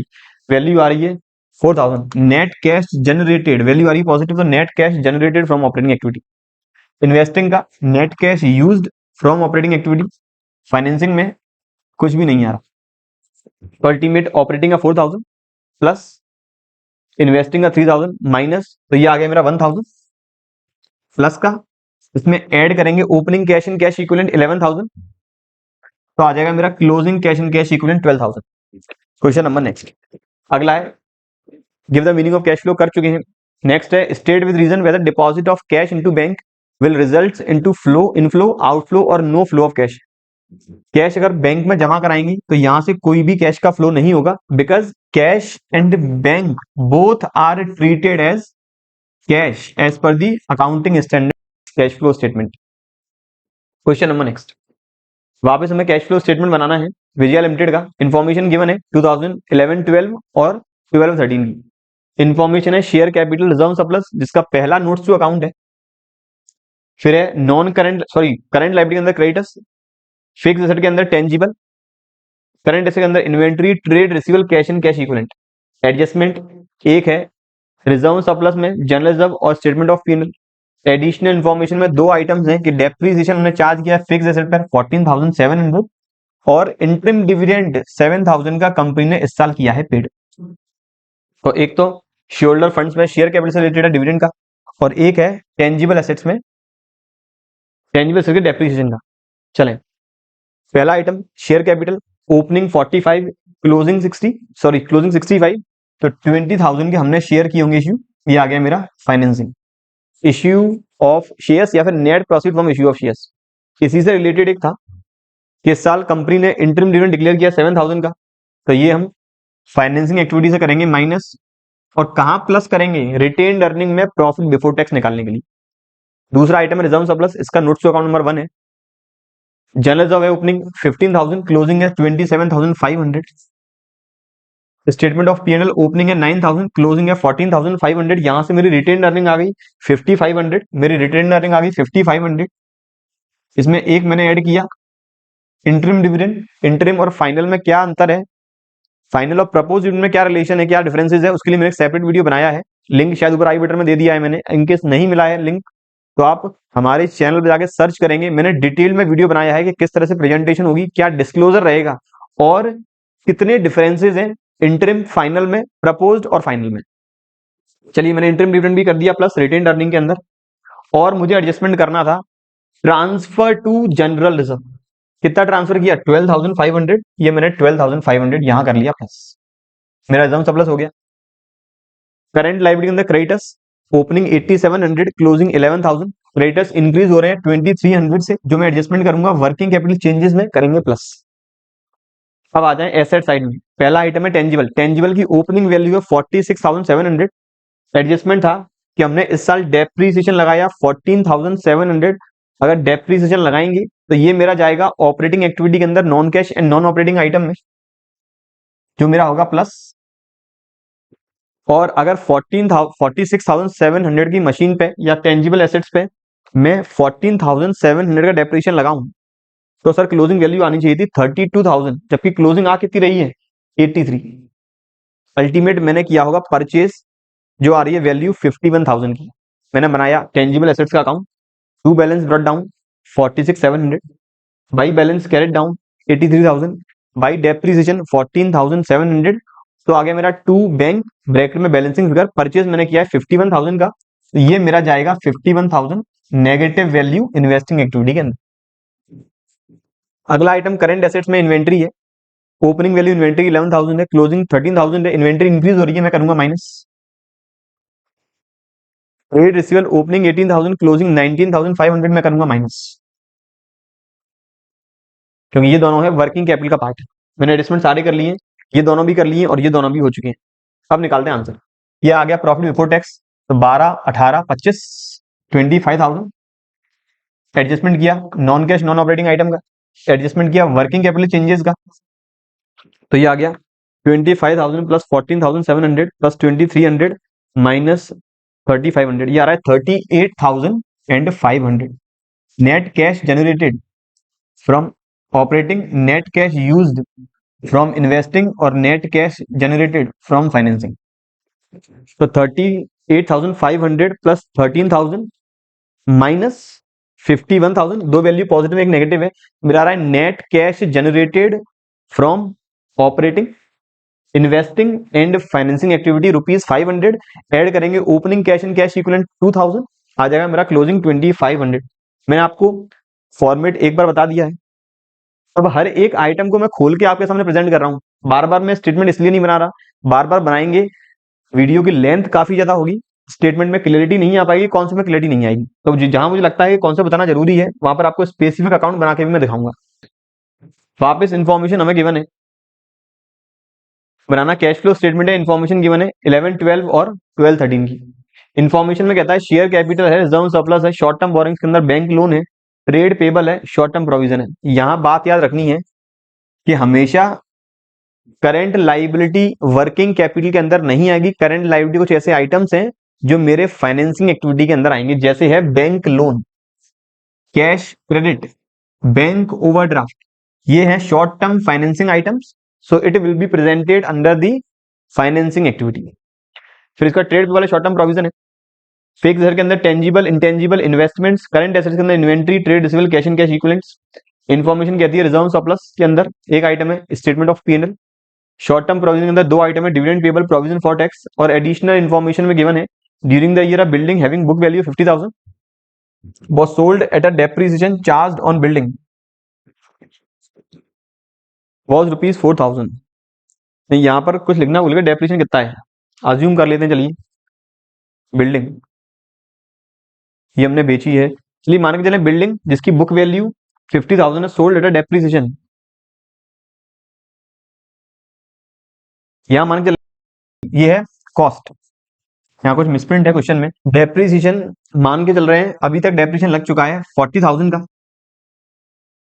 और जो बेच दी है 4,000 रुपए। मैंने कुछ एक माइनर चेंज किया है। During the year building having cost of ₹50,000 whose total depreciation was 40,000 was sold at a value of 4,000। 50,000 वाली कॉस्टिंग थी, 40 का डेप्रिसिएशन आज तक लग चुका है और वो बेच दिए मैंने 4,000 रुपए में। कुछ माइनर यहाँ कुछ गलतियां हैं, प्रिंटिंग मिस्टेक है, लेकिन हमने वो कुछ माइनर चेंज कर दिया है। चलिए वापस चलते जाएं अपने स्टेटमेंट की तरफ। मैं यहां बनाऊंगा बैलेंस शीट में पहला आइटम है शेयर कैपिटल, ओपनिंग 1 लाख है, क्लोजिंग 50,000 है। तो फाइनेंसिंग में net proceed from issue of shares 50,000। Reserve surplus में ओपनिंग 25,000 है, क्लोजिंग 50 है, रिजर्व सरप्लस मतलब रिटेन अर्निंग करंट ईयर की होगी डिफरेंस 25,000। तो मेरी retain earning of the current year 25,000। ये मेरा पार्ट है प्रॉफिट बिफोर टैक्स निकालने के लिए यहां बनाऊंगा ऑपरेटिंग, यहां निकालूंगा इन्वेस्टिंग, यहां मेरा आएगा फाइनेंसिंग। इसके बाद शॉर्ट टर्म प्रोविजन के अंदर बैंक लोन है, बैंक लोन ओपनिंग 50,000 है, क्लोजिंग 25,000 है, तो मैंने बैंक लोन का किया होगा रीपेमेंट। ये है फाइनेंसिंग एक्टिविटी का पार्ट, तो मैं माइनस करूंगा 25,000 फाइनेंसिंग एक्टिविटी के अंदर। बैंक लोन के बाद अगला आइटम है ट्रेड पेबल, 15,000 ओपनिंग है, 11,250 क्लोजिंग है, डिफरेंस आएगा 3750, बिल्कुल 3750। ट्रेड पेबल हो रहे हैं डिक्रीज, तो मेरा वर्किंग कैपिटल चेंजेस में मैं करूंगा माइनस, ट्रेड पेबल में मैं करूंगा माइनस 3750। ट्रेड पेबल के बाद है शॉर्ट टर्म प्रोविजन, जिसका है note to account number, notes to account number 2। दो तरह के प्रोविजन है, एक तो डिविडेंड पेबल है, एक है provision for tax. Dividend payable यहां इसलिए लिखा गया है क्योंकि उस टाइम पर यहां लिखा होता था प्रपोज्ड डिविडेंड, हमने अब लिख दिया डिविडेंड पेबल। कायदे से डिविडेंड पेबल जाना चाहिए करंट लाइबिलिटी की अदर करंट लाइबिलिटी में। तो डिविडेंड पेबल ओपनिंग वैल्यू है 20,000 और क्लोजिंग वैल्यू है 15,000। तो लास्ट ईयर का डिविडेंड जो होगा 20,000 वो इस साल हमने पेड किया होगा, और करंट ईयर का जो डिविडेंड है 15,000 वो हमने अप्रोप्रिएट किया होगा करंट ईयर के प्रॉफिट में से। पिछले साल कंपनी ने डिक्लेयर किया 20,000 का प्रॉफिट, 20,000 का डिविडेंड प्रॉफिट में से, तो उस डिविडेंड को इस साल में करूंगा पेड। ये है मेरा फाइनेंसिंग एक्टिविटी का पार्ट। और 15,000 रुपए का डिविडेंड डिक्लेयर किया होगा करंट ईयर के प्रॉफिट में से, तो इस डिविडेंड को हम अप्रोप्रिएट करेंगे करंट ईयर के प्रॉफिट में। माइनस कर चुके होंगे पहले से ही, तो अब मैंने इसलिए कर दिया प्लस। दूसरा आइटम है प्रोविजन फॉर टैक्स, ओपनिंग 10,000 है, क्लोजिंग 17,500 है। टैक्स के बारे में कहीं और इंफॉर्मेशन नहीं, तो हमेशा ये मान के चलेंगे कि पिछले साल का जो टैक्स है ये हमने इस साल पेड किया होगा। पेड करेंगे तो सबसे आखिरी में आएगा ऑपरेटिंग एक्टिविटी में टैक्स पेड। और करंट ईयर का जो प्रोविजन है इस साल बनाया होगा स्टेटमेंट ऑफ पी&एल से, तो प्रॉफिट बिफोर टैक्स निकालने के लिए मैं इसे करूंगा प्लस, रिटेन्ड अर्निंग। ये मैंने करंट लाइबिलिटी के तीनों आइटम्स कर दिए। अब आ जाऊं मैं एसेट साइड में। बिल्डिंग ओपनिंग 1,50,000 की है, एडजस्टमेंट था एक बिल्डिंग जिसको मैंने खरीदा था 50,000 में, जिसका आज तक का डेप्रीसिएशन लग चुका है 40,000, मेरे लिए अब वैल्यू रह गई है 10,000, 10,000। कितने में बेच दी है 4,000 में। 4,000 में बेचेंगे तो कैश का होगा इनफ्लो। लॉस कितना हो गया, 10 की बेची 4 में, लॉस हो गया 6,000। ये आ गया non cash item, non cash as well as non operating. अब मैंने अगर 10 वाली बिल्डिंग बेच दी, ओपनिंग वैल्यू बिल्डिंग की थी 1,50,000, 10 वाली बेच देंगे तो बचनी चाहिए थी 1,40,000 की, बच रही है 1,50,000। अल्टीमेट मैंने बिल्डिंग को परचेज किया होगा, परचेज करेंगे आएगा इन्वेस्टिंग में negative item. To balance brought down 150, by bank 6,000, by statement of by bank 4,000, by statement of P and L 6,000, by balance carried down 1,50,000 to bank bracket में बैलेंसिंग फिगर परचेज किया है 10,000 का। ये मैंने बिल्डिंग वाला भी कर लिया। इंटेंजिबल एसेट में पेटेंट है, पेटेंट की ओपनिंग वैल्यू 12,500 है, क्लोजिंग 11,250 है। जब भी इंटेंजिबल एसेट्स की वैल्यू गिरती है हमेशा ये मान के चलेंगे उसकी वैल्यू रिड्यूस हुई है ड्यू टू दी अमोर्टाइजेशन। तो ये मेरा अमोर्टाइजेशन है नॉन कैश आइटम, तो ये मैं प्लस करूंगा non cash as well as non operating item में 1,250। ठीक है सर। अब मैं आता हूं इन्वेस्टमेंट पे। इन्वेस्टमेंट ओपनिंग की वैल्यू गिवन नहीं है, क्लोजिंग 18,750, इन्वेस्टमेंट परचेज किए होंगे, तो ये मेरा जाएगा इन्वेस्टिंग में। परचेज ऑफ इन्वेस्टमेंट हम करेंगे माइनस। अगर इन्वेस्टमेंट का इंटरेस्ट दिया होता तो इंटरेस्ट में निकालता, इंटरेस्ट को यहां करता प्लस और इंटरेस्ट को ऑपरेटिंग में करते minus, non cash and non operating वाली हेडिंग के अंदर, क्योंकि इंटरेस्ट एक नॉन ऑपरेटिंग इनकम है जो जानी चाहिए इन्वेस्टिंग एक्टिविटी के अंदर। मैंने ये वाला तीनों एडजस्टमेंट कर लिया है। करंट एसेट्स में पहला है इन्वेंट्री, 1,250 से हो रही है इंक्रीज, इन्वेंट्री करेंगे माइनस। वर्किंग कैपिटल चेंजेस में ट्रेड रिसीवल 13,750 से हो रहा है इंक्रीज, तो ये भी करेंगे माइनस, क्योंकि ये भी है वर्किंग कैपिटल चेंजेस का पार्ट और इंक्रीज हो रहा है। करंट एसेट तो हमेशा होती है माइनस। ठीक है सर। तो यहां से मेरा आ जाएगा प्रॉफिट बिफोर टैक्स जो आ गया 25 प्लस 15 40 प्लस 70,500 57,500 57,500। इसमें मुझे कुछ non cash non operating item का डिस्काउंट करना है, शायद यहां तक है। फिर इसके बाद ये 1 2 3 आइटम है वर्किंग कैपिटल चेंजेस के, और ये आइटम है टैक्स पेड का। तो 57,500 plus 6,000 plus 1,250 minus working capital के 13,750 माइनस 3,750 -1250 माइनस टैक्स पेड 10,000। तो ये मेरा ये आ गया ऑपरेटिंग एक्टिविटी का 36,000। इन्वेस्टिंग का 24,750। नेट कैश यूज्ड ऑपरेटिंग से था, नेट कैश जनरेटेड, और फाइनेंसिंग से 5,000 मेरा नेट कैश जनरेटेड। तो तीनों एक्टिविटी का एक साथ निकाल दें हम। 36 और 5 41, 41 माइनस 24,750। नेट कैश जनरेटेड आ रहा है 16,250। नेट कैश जनरेटेड 16,250 ऐड करेंगे opening cash and cash equivalent, तो ये मेरा आ गया 21,250। उम्मीद करता हूं एडजस्टमेंट आप लोगों को समझ में आ रहे हैं। इनकेस अगर नहीं आते हैं तो आप लोग कमेंट बॉक्स में कमेंट जरूर करें। अभी तक मैंने काफी वीडियोस कैश फ्लो स्टेटमेंट के हर एक टॉपिक के बारे में डिटेल में बनाई है। आपको दिक्कत आती है, मैं आपको रिकमेंड करूंगा कि इस वीडियो को जाके आपको देखना है। अगला क्वेश्चन कहता है under which type of activity you classify dividend receive कर चुके हैं। अगला है cash flow from operating activity क्या होता है। तो जो भी ऑपरेटिंग नेचर की एक्टिविटी है, मतलब जिस आइटम में बिजनेस डील करता है, बिजनेस के रेकरिंग एक्टिविटी से जो भी कैश का इनफ्लो या कैश का आउटफ्लो है, वो कैश फ्रॉम ऑपरेटिंग एक्टिविटी के अंदर आता है। अगला है from the following balance sheet of विजबेन लिमिटेड एज ऑन 31 मार्च 2012। हमें इंफॉर्मेशन गिवन है, ये मेरा करंट ईयर है, ये मेरा प्रीवियस ईयर है, बनाना कैश फ्लो स्टेटमेंट है। इन्फॉर्मेशन में शेयर कैपिटल है, reserve surplus, non current liability के अंदर long term borrowings, trade payable. फिर है नॉन करंट एसेट के अंदर फिक्स एसेट में टेंजिबल, करंट एसेट्स में inventory, trade receivable, cash and cash equivalent. दो items during the year a piece of machinery whose book value was 80,000। एक machinery जिसकी book value मतलब हमारे लिए WDV थी 80,000, बेच दिया 65,000 में। और कहता है डेप्रिसिएशन लगाया गया है टेंजिबल फिक्स एसेट पे 2 लाख का, बनाना कैश फ्लो स्टेटमेंट है। चलिए वापस share capital opening 6 lakh, closing 7 lakh. ध्यान रखना है अभी तक मेरा पहले वाला था ओपनिंग फिगर, वहां तक क्लोजिंग, अब इस बार उल्टा है। तो मैंने 1 लाख के शेयर जारी किए, फाइनेंसिंग में 1 लाख शेयर जारी करेंगे, कैश का होगा इनफ्लो, तो net profit from issue of shares. अगला है reserve surplus opening 110, closing 2 lakh. कहीं भी इसका नोट्स अकाउंट गिवन नहीं है, कहीं फर्दर कोई भी इन्फॉर्मेशन नहीं है। तो 90,000 मेरा आ गया करंट ईयर रिटेन अर्निंग, 90,000 मेरा आ गया करंट ईयर की रिटेन अर्निंग्स। अगला इन्फॉर्मेशन नॉन करंट लायबिलिटी के अंदर long term borrowings opening 2 lakh, closing 3 lakh, मतलब डिवेंचर हमने किए जारी 1 लाख के। क्या रेट ऑफ इंटरेस्ट गिवन है? रेट ऑफ इंटरेस्ट गिवन नहीं है, गिवन होती तो ऑपरेटिंग एक्टिविटी में करते plus, non cash non operating item के अंदर फाइनेंसिंग हम लोग करते minus. Trade payable working capital part है, 5,000 हो रहा है इंक्रीज, तो वर्किंग कैपिटल हम लोग करेंगे प्लस 5,000। एसेट साइड में टेंजिबल एसेट्स की ओपनिंग वैल्यू 11 लाख है, करंट ईयर में डेप्रीसिएशन लगाया गया 2 लाख, ये है non cash and non operating item के अंदर 2 लाख। ओपनिंग वैल्यू थी 11 lakh, sorry opening value 8 lakh, opening value 8 lakh, 2 lakh का डेप्रीशिएशन लगा चुके हैं, 8 लाख पर 2 लाख का लगाएंगे डेप्रीशिएशन, वैल्यू आ गई 6 लाख।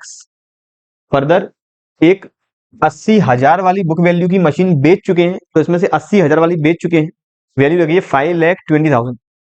80,000 वाली बेची 65,000 में, एक तो यहां पर लॉस हुआ non cash and non operating item 15,000 करेंगे प्लस, कैश का इनफ्लो हुआ 65,000 करेंगे प्लस। मेरे पास मशीनरी की ओपनिंग वैल्यू थी 8 लाख, 2 लाख लगाया डेप्रिसिएशन, वैल्यू रहेगी 6 लाख। 80,000 वाली मशीन बेच चुका हूं तो वैल्यू रहेगी 5,20,000। जबकि मेरी क्लोजिंग वैल्यू है कितनी? क्लोजिंग वैल्यू है 11 लाख। तो मैंने कितना परचेज किया होगा? मैंने परचेज किया है 5,80,000 का। तो परचेज ऑफ मशीन या फर्नीचर जो भी एसेट है, यह आ जाएगा मेरा नेगेटिव आइटम। परचेज करने के बाद इन्वेंट्री 10,000 से हो रही है इंक्रीज, मैं करूंगा माइनस। ट्रेड रिसीवेबल 8,000 से हो रहा है डिक्रीज, मैं करूंगा प्लस। 10,000 मुझे करना है माइनस और 8,000 मुझे करना है प्लस। 10,000 मुझे करना है माइनस, बिल्कुल मैंने ये वाला एडजस्टमेंट कर लिया है, दूसरा वाला भी मैं कर चुका हूं, सारे एडजस्टमेंट हो चुके हैं। ठीक है सर, तो ये रिटेन अर्निंग 90,000, कोई भी प्रोविजन फॉर टैक्स नहीं है, कोई भी ट्रांसफर रिजर्व नहीं है, कोई भी डिविडेंड नहीं है। तो 2,90,000, 3,05,000 और 3,08,000, ये आ रहा है टोटल 3,08,000। 2,90,000 plus 15 minus 10 plus 13। दूसरी एक्टिविटी है 5,80,000 माइनस 65, ये आ रहा है नेगेटिव 5,15,000। इन्वेस्टिंग एक्टिविटी से नेट कैश यूज, फाइनेंसिंग से आ गया 2 लाख, नेट कैश जनरेटेड। तो 5 15 में से माइनस करूंगा, मतलब 515 मेरा नेगेटिव फिगर है, 3,08,000 पॉजिटिव है और वो है 2 लाख पॉजिटिव, तो ये हो गया 5,08,000 प्लस का 515 माइनस का, तो आ गया 7,000 minus opening cash and cash equivalent 35, तो 7,000 मेरे आ रहे थे माइनस के, ऐड करेंगे 35,000, तो ये रह गया मेरा 28,000। उम्मीद करता हूं कॉन्सेप्ट की क्लैरिटी धीरे करके आ रही है। कर चुके हैं कैश फ्लो स्टेटमेंट क्या डेफिनेशन है। अगला कहता है why A separate disclosure of cash flow from investing activity important while preparing cash flow statement. तो सेपरेट डिस्क्लोजर हर एक एक्टिविटी का इसीलिए जरूरी है, एक होल्डर जो कंपनी को पैसा दे रहा है, चाहे डिवेंचर होल्डर हो या शेयर होल्डर हो, कंपनी में जो पैसा इन्वेस्ट किया गया है उस पैसे का कंपनी इफेक्टिव यूटिलाइजेशन कर पा रही है या नहीं कर पा रही, ये प्रॉपर चेक कर पाए, कंपनी कहां से प्रॉफिट जनरेट कर रही है, कहां कैश का यूटिलाइजेशन कर रही है, वो प्रॉपर तरह से चेक कर पाए, इसलिए सेपरेट डिस्क्लोजर है जरूरी। अगला क्वेश्चन, सिमको लिमिटेड की बैलेंस शीट हमें गिवन है, ये ओपनिंग फिगर है, ये मेरे क्लोजिंग फिगर है, बनाना मेरा कैश फ्लो स्टेटमेंट है। मेरा तरीका हर बार सेम रहेगा, शेयर कैपिटल है, रिजर्व सरप्लस के अंदर नोट्स टू अकाउंट नंबर 1 है इस बार, फिर long term borrowings, trade payable, non current asset में टेंजिबल है, नॉन करेंट इन्वेस्टमेंट है, करंट एसेट्स के अंदर investments, inventories, trade रिसीवल, cash and cash equivalents. आगे कहता है रिजर्व सरप्लस के अंदर एक ही आइटम है स्टेटमेंट ऑफ P&L। चलिए बात करें, स्टार्ट करें अपना स्टेटमेंट। तो सबसे पहले शेयर्स जारी कर रहे हैं 50,000 के, तो net proceeds from issue of shares, ये आ गया मेरा 50,000 फाइनेंसिंग एक्टिविटी के अंदर। अगला आइटम है रिजर्व सरप्लस, तो मेरी रिटेन अर्निंग है 15,000, रिटेन अर्निंग मेरी आ गई 15,000। इसके बाद लॉन्ग टर्म बोरोविंग्स इक्वल है, तो कोई भी ना डिवेंचर इश्यू हुआ, ना लोन लिया, ना लोन का रीपेमेंट हुआ। ट्रेड पेबल जाएगा मेरा 76,000, 10,000, एक बार चेक कर लेते हैं ट्रेड पेबल सही है या नहीं। 1,50,000, 75, 87, 500, 76,000 सही है, 388, 2 लाख प्लस सही है। कैश ट्रेड पेबल ओपनिंग 76 है, क्लोजिंग 10,000 है, इसका मतलब ट्रेड पेबल हो रहे हैं डिक्रीज 66,000 से, जो मैं करूंगा माइनस वर्किंग कैपिटल चेंजेस के अंदर। इसके बाद टेंजिबल ओपनिंग 140 है, क्लोजिंग है 187, 500, एडजस्टमेंट कुछ भी नहीं है, तो अल्टीमेट टेंजिबल एसेट्स इंक्रीज हो रही है, साइलेंट केस में मानेंगे परचेज की होगी 47,500 की, 47,500 की, तो ये मेरा होगा इन्वेस्टिंग में माइनस। इसके बाद नॉन करेंट इन्वेस्टमेंट ओपनिंग 1,02,500 है, क्लोजिंग 1,05,500 है, इन्वेस्टमेंट और परचेज किए गए हैं, वापस इन्वेस्टिंग एक्टिविटी में करेंगे माइनस। करेंट इन्वेस्टमेंट्स जो मेरा पार्ट रहेगा कैश एंड कैश इक्विवेलेंट्स का, इन्वेंट्रीज ओपनिंग 5,500, क्लोजिंग 4,000, तो इन्वेंट्री इंक्रीज हो रही है 1,500 से, करेंगे प्लस वर्किंग कैपिटल चेंजेस के अंदर। इन्वेंट्रीज के बाद ट्रेड रिसीवल ओपनिंग 23,000 है, क्लोजिंग है 9,500, ट्रेड रिसीवल डिक्रीज हो रहा है, जाएगा वर्किंग कैपिटल चेंजेस में पॉजिटिव आइटम के फॉर्म में 13,500, और आखिरी है मेरा कैश एंड कैश इक्विवेलेंट्स। ठीक है, तो ये मेरा रिटेन अर्निंग कहलाएगा प्रॉफिट बिफोर टैक्स। ऐड कर लेंगे सारे आइटम्स, तो 15,000 माइनस 66 प्लस 1,500 प्लस 13,500, ये आ रहा है net cash used from operating, net cash used from investing, net cash generated from financing. तो 50,500 plus 36,000, 86,500 minus 50,000, net cash use आ रहा है तीनों एक्टिविटी से 36,500, मतलब आ रही है मेरी नेगेटिव वैल्यू। इसमें ऐड करेंगे अब मेरा opening cash and cash equivalent and opening marketable securities, तो ये है 84 cash and cash equivalent plus मेरी marketable securities 33,500, total marketable securities plus cash and cash equivalent है 1,17,500, तो ये मेरा आ गया क्लोजिंग वैल्यू 81,000, क्लोजिंग वैल्यू आनी चाहिए 81,000। तो मेरा कैश है 68,500, करंट इन्वेस्टमेंट है 12,500, मेरी ओपनिंग सॉरी क्लोजिंग वैल्यू आ गई 81,000। ये बात थी क्वेश्चन नंबर 3 की। नंबर नेक्स्ट कहता है विच of the following transactions will result into flow of cash, किस ट्रांजेक्शन से कैश का फ्लो होगा। तो पहला है cash withdrawal from the bank, अगर बैंक से पैसा निकालेंगे दोनों ही मेरे कैश एंड कैश इक्विवेलेंट्स का पार्ट है, ना कैश इंक्रीज होगा ना डिक्रीज होगा। दूसरा issued ₹20,000 9% debenture for the vendors of machinery, एक वेंडर्स जिनसे मशीनरी खरीदी गई है उन्हें 20,000 रुपए के डिवेंचर जारी किए, कोई भी कैश का इनफ्लो ना outflow. Received 19,000 from debtors, debtors से 19,000 रुपए रिसीव करेंगे, कैश का होगा इनफ्लो। आखिरी कहता है deposit cheques into the bank, तो इससे भी कैश का ना इनफ्लो होगा ना होगा आउटफ्लो, क्योंकि cheques are treated as cash, cheques को हम कैश के फॉर्म में ट्रीट करते हैं। इसी वजह से अगर चेक जमा कराएंगे तो उससे कोई भी कैश का फ्लो नहीं होगा। ईयर 2015 में आया, the accountant of Manav limited while preparing the cash flow statement added depreciation provided on the fixed asset to the net profit for calculating cash flow from operating activity, was he correct in doing so, give reason. तो accountant ने जो depreciation इस साल लगाया था वो add कर दिया नेट प्रॉफिट में, मतलब प्रॉफिट बिफोर टैक्स में। तो क्या उसने एडजस्टमेंट सही किया? बिल्कुल सही किया, because depreciation is a non-cash item and due to depreciation net profit has been reduced but it will not reduce the entire cash। net profit before tax जो मुझे गिवन है उसमें अकाउंटेंट का डेप्रिसिएशन का अमाउंट करने का adjustment बिल्कुल सही है, क्योंकि डेप्रिसिएशन एक नॉन कैश आइटम है जिसकी वजह से मेरा प्रॉफिट तो कम हो गया लेकिन कैश कम नहीं हुआ।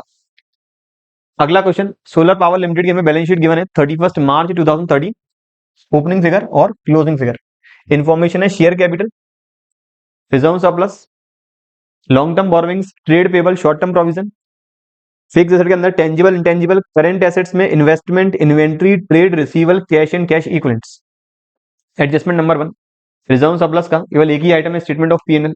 दूसरा टेंजिबल फिक्स एसेट का दो आइटम है मशीनरी और एक्यूमुलेटेड डेप्रिसिएशन। फिर है इंटेंजिबल एसेट के अंदर गुडविल, और यहाँ पर एडजस्टमेंट कहता है during the year a piece of machinery costing 48,000 whose accumulated depreciation was 32,000 was sold for 12,000। Prepare cash flow statement. यहाँ पर एक एडजस्टमेंट इस बार नया आया है एक्यूमुलेटेड डेप्रिसिएशन वाला, जिसके लिए भी मैंने एक डिटेल्ड वीडियो बनाया है कि जब प्रोविजन फॉर डेप्रिसिएशन कह लो या फिर एक्यूमुलेटेड डेप्रिसिएशन कह लो, किस तरह से हम अकाउंटिंग करेंगे। जब हमें मशीनरी की वैल्यू या फिक्स एसेट की वैल्यू कॉस्ट पे गिवन हो तब अकाउंटिंग कैसे होगी, मशीनरी की वैल्यू WD पे गिवन है तब अकाउंटिंग कैसे होगी। हर एक पर्सपेक्टिव में मैंने एक वीडियो डिटेल में बनाया हुआ है, ऊपर लिंक में उसका वीडियो देने वाला हूं, अगर वहां पर नहीं है तो एक बार आप चैनल पर जाकर सर्च जरूर कर लें। चलिए बनाए कैश फ्लो स्टेटमेंट। एडजस्टमेंट है, ठीक है, इन दोनों का नोट्स को हम लिखाइए और रिजर्व का लिखाइए। सबसे पहले मैंने शेयर्स जारी किए 2 लाख रुपीज के, मैंने शेयर्स जारी किए 2 लाख रुपीज के, तो net profit from issue of shares 2 lakh financing activity के अंदर। रिजर्व सरप्लस में ओपनिंग 4 लाख, क्लोजिंग 6 लाख, तो 2 लाख की मेरी आगे रिटेन अर्निंग्स। इसके बाद long term borrowings opening 340, closing 480, मतलब मैंने इश्यू किए हैं डिवेंचर्स या लोन लिया है, रेजिंग लॉन्ग टर्म बोरोविंग्स। इसके बाद है ट्रेड पेबल ओपनिंग 4,08,000, क्लोजिंग 358, मतलब 50,000 से मैंने ट्रेड पेबल कर दिया रिड्यूस, तो वर्किंग कैपिटल चेंजेस में माइनस करेंगे 50,000, डिक्रीज इन ट्रेड पेबल। फिर है short term provision, short term provision के बारे में इंफॉर्मेशन नहीं है। अब शॉर्ट टर्म प्रोविजन ये मान के चल रहे हैं कि जो ये प्रोविजन है ये प्रोविजन फॉर टैक्स है या फिर प्रोविजन कोई अदर है। अगर टैक्स वाला प्रोविजन मान के चलेंगे तब ओपनिंग वाला प्रोविजन मुझे पेड करना होगा, क्लोजिंग वाला प्रोविजन मैं मेड करूंगा करेंट ईयर के प्रॉफिट में से। अगर मैं ये मान के चला हूं टैक्स का प्रोविजन है तो 1,54,000 मैं यहां माइनस करूंगा ऑपरेटिंग एक्टिविटी में से आखिरी में, क्योंकि टैक्स पेड ये है, और करेंट ईयर में हमने प्रोविजन बनाया होगा 1 लाख का, तो यहां पर मैं इस जगह मैं ऐड कर लूंगा 1 लाख। लेकिन मान के चले अगर कोई अदर प्रोविजन है तो अल्टीमेट मेरे प्रोविजन हुए कम। अगर प्रोविजन बनाने की एंट्री है statement of PNL account debit to provision, तो रिड्यूस करने की एंट्री क्या होगी, opposite, provision account debit to statement of PNL. तो इस प्रोविजन को रिड्यूस करने की वजह से मेरा प्रॉफिट तो बढ़ा लेकिन क्या कैश बढ़ा, नहीं। तो अल्टीमेट मैं non cash and non operating item में ये माइनस कर दूंगा 54,000। अब आता हूं एसेट साइड में, तो पहला आइटम है टेंजिबल।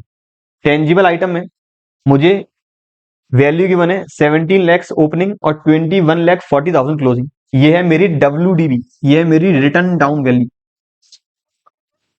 तो देखिए दो तरीके क्वेश्चन करने की। पहला तरीका है हम रिटर्न डाउन वैल्यू से ही अकाउंट बना दें और वहां से सारे फिगर निकालें। फिगर निकालते हैं डेप्रिसिएशन का, फिगर निकालें कितने की बेची, फिगर निकालें लॉस या प्रॉफिट, और फिगर निकालें करंट ईयर में कितनी खरीदी होगी। तो देखिए कैसे निकालेंगे, to balance brought down 17 lakhs, by balance carried down 21,40,000। मैंने एक्यूमुलेटेड डेप्रिसिएशन लास्ट ईयर तक था 3 लाख, करंट ईयर का है 4 लाख, और इंफॉर्मेशन कह रही है during the year a piece of machinery costing 48, हमारे लिए कॉस्टिंग थी 48, एक्यूमुलेटेड डेप्रिसिएशन था 32, तो मेरे लिए आज उसकी बुक्स में वैल्यू रह गई 16,000, जो बेच दिए 12,000। अल्टीमेट कैश मेरे पास आया 12,000, तो कैश मेरे पास आया 12,000। सर लॉस हुआ 4,000 का, तो लॉस हुआ 4,000, 4,000 का लॉस मैंने कर लिया प्लस, कैश आया इन्वेस्टिंग में मैंने कर लिया प्लस। मेरे पास मशीन की ओपनिंग वैल्यू थी, टेंजिबल एसेट्स की ओपनिंग वैल्यू थी 17 lakh, to balance brought down में लिख दिया है। अब 17 लाख में से मैंने एक मशीन जिसकी कॉस्टिंग मेरे लिए, जिसकी डब्ल्यूडीबी मेरे लिए रह गई थी 16,000, वो मैंने बेच दी, तो मेरी अब वैल्यू आ गई है 16,84,000। ये अकाउंट बना रहा हूं डब्ल्यूडीबी पर, रिटर्न डाउन वैल्यू पर। अभी आपको बना के भी दिखाऊंगा। अब मुझे इसका डेप्रिसिएशन भी माइनस करना है। अब डेप्रिसिएशन किस तरह से निकालेंगे? मेरा पिछले साल तक डेप्रिसिएशन था 3 लाख, इसमें से मैंने 32,000 वाला डेप्रिसिएशन कर दिया एलिमिनेट। एक्यूमुलेटेड डेप्रिसिएशन का कॉन्सेप्ट कहता है कि जिस साल मशीन बेचेंगे, जिस साल एसेट बेचेंगे, उस साल डेप्रिसिएशन को हम लोग करेंगे कम। तो 3 लाख रुपीज के डेप्रिसिएशन में से 32,000 का डेप्रिसिएशन चला गया, तो मेरा एक्यूमुलेटेड डेप्रिसिएशन बचा 2,68,000, जबकि क्लोजिंग एक्यूमुलेटेड कितना है 4 लाख। अल्टीमेट इस साल मैंने लगाया होगा 1,32,000 का डेप्रिसिएशन। तो मैंने 1,32,000 डेप्रिसिएशन लगाया, तो 16,84,000 माइनस 1,32,000, क्लोजिंग वैल्यू आनी चाहिए 15,52,000। क्लोजिंग आ कितनी रही है 21,40,000, क्लोजिंग आ रही है 21,40,000, आनी चाहिए थी 15,52,000, आ रही है 21,40,000। मतलब परचेज किया गया है 5,88,000 की मशीन। अब आपको बना के दिखाऊंगा अकाउंट। अगर मैं पहले कॉस्ट पे बनाऊं तो मेरी मशीनरी अकाउंट, और फिर एक बार बनाऊंगा डब्ल्यूडीबी पे।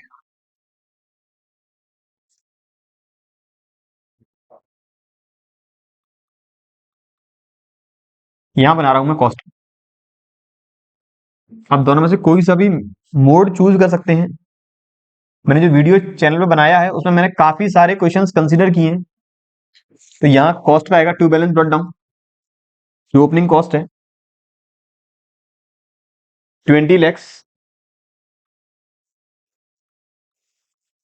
बाई बैलेंस कैरेट डाउन, तो क्लोजिंग कॉस्ट है 25,40,000, opening accumulated by balance brought down 3 lakh,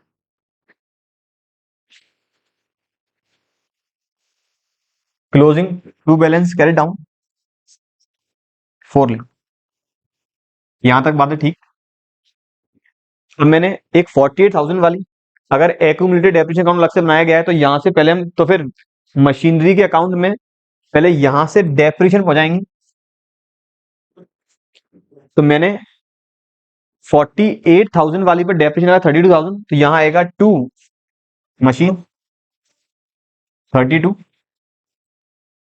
यहां आएगा बाई एक्यूमुलेटेड डेप्रिसिएशन 32। अब मेरी वैल्यू रहेगी 16,000, बेच दिया है 12,000, तो by bank 12,000, by loss on cell 6,000, 6 क्यों 4,000, बाई लॉस ऑन सेल 4,000। अब निकाल दो बैलेंसिंग फिगर, तो यहां आएगा 2 बैंक ब्रैकेट में परचेज, तो 32,000 plus 12,000 plus 4,000 plus 2 lakh, sorry 25,40,000 minus 20 lakhs, ये आ गया मेरा 5,88,000। अगर वहीं मैं इस मशीन अकाउंट को बनाता डब्ल्यूडी पे, तो आता to balance brought down 17 lakhs, by balance carried down 21,40,000, फिर आता by bank 12,000, by statement of PNL 4,000, और आता टू बैंक बैलेंसिंग फिगर 5,88,000। मैंने इन्वेस्टिंग इक्विटी में ले गया 588, इन्वेस्टिंग में ले गया सेलिंग प्राइस की मशीन, ऑपरेटिंग में ले गया उस मशीन का लॉस, और ऑपरेटिंग में ही ले जाऊंगा करेंट ईयर का डेप्रीसिएशन, जो मेरा निकलेगा एक्यूमुलेटेड डेप्रीसिएशन अकाउंट से।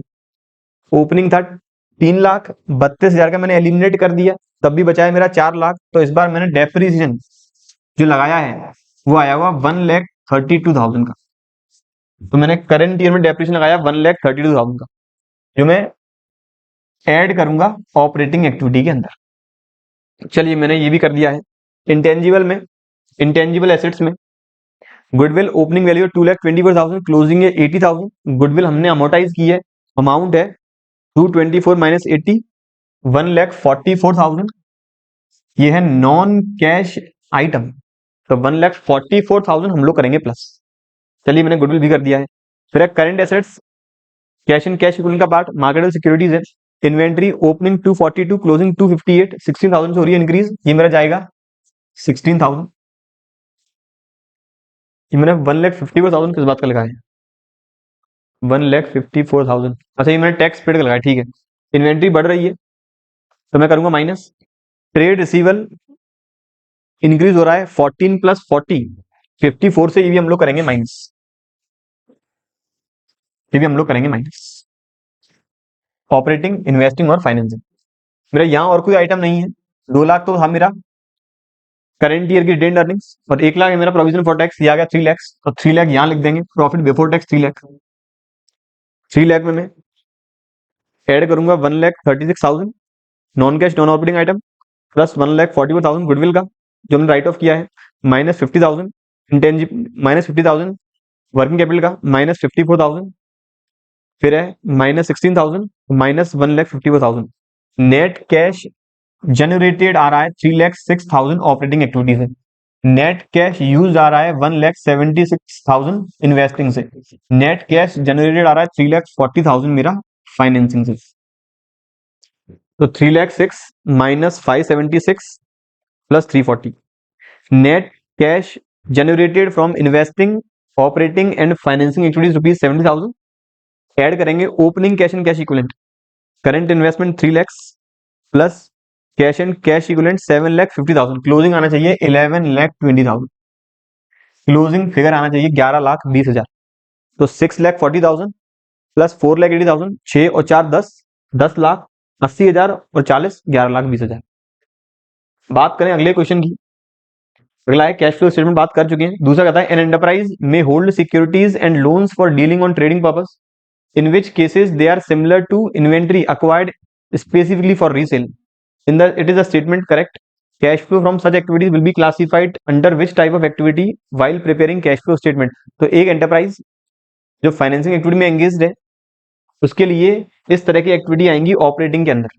अगला है एमएम लिमिटेड की बैलेंस शीट गिवन है 31 मार्च 2014। ये मेरा ओपनिंग फिगर, ओपनिंग, और ये मेरा क्लोजिंग फिगर बनाना है cash flow statement.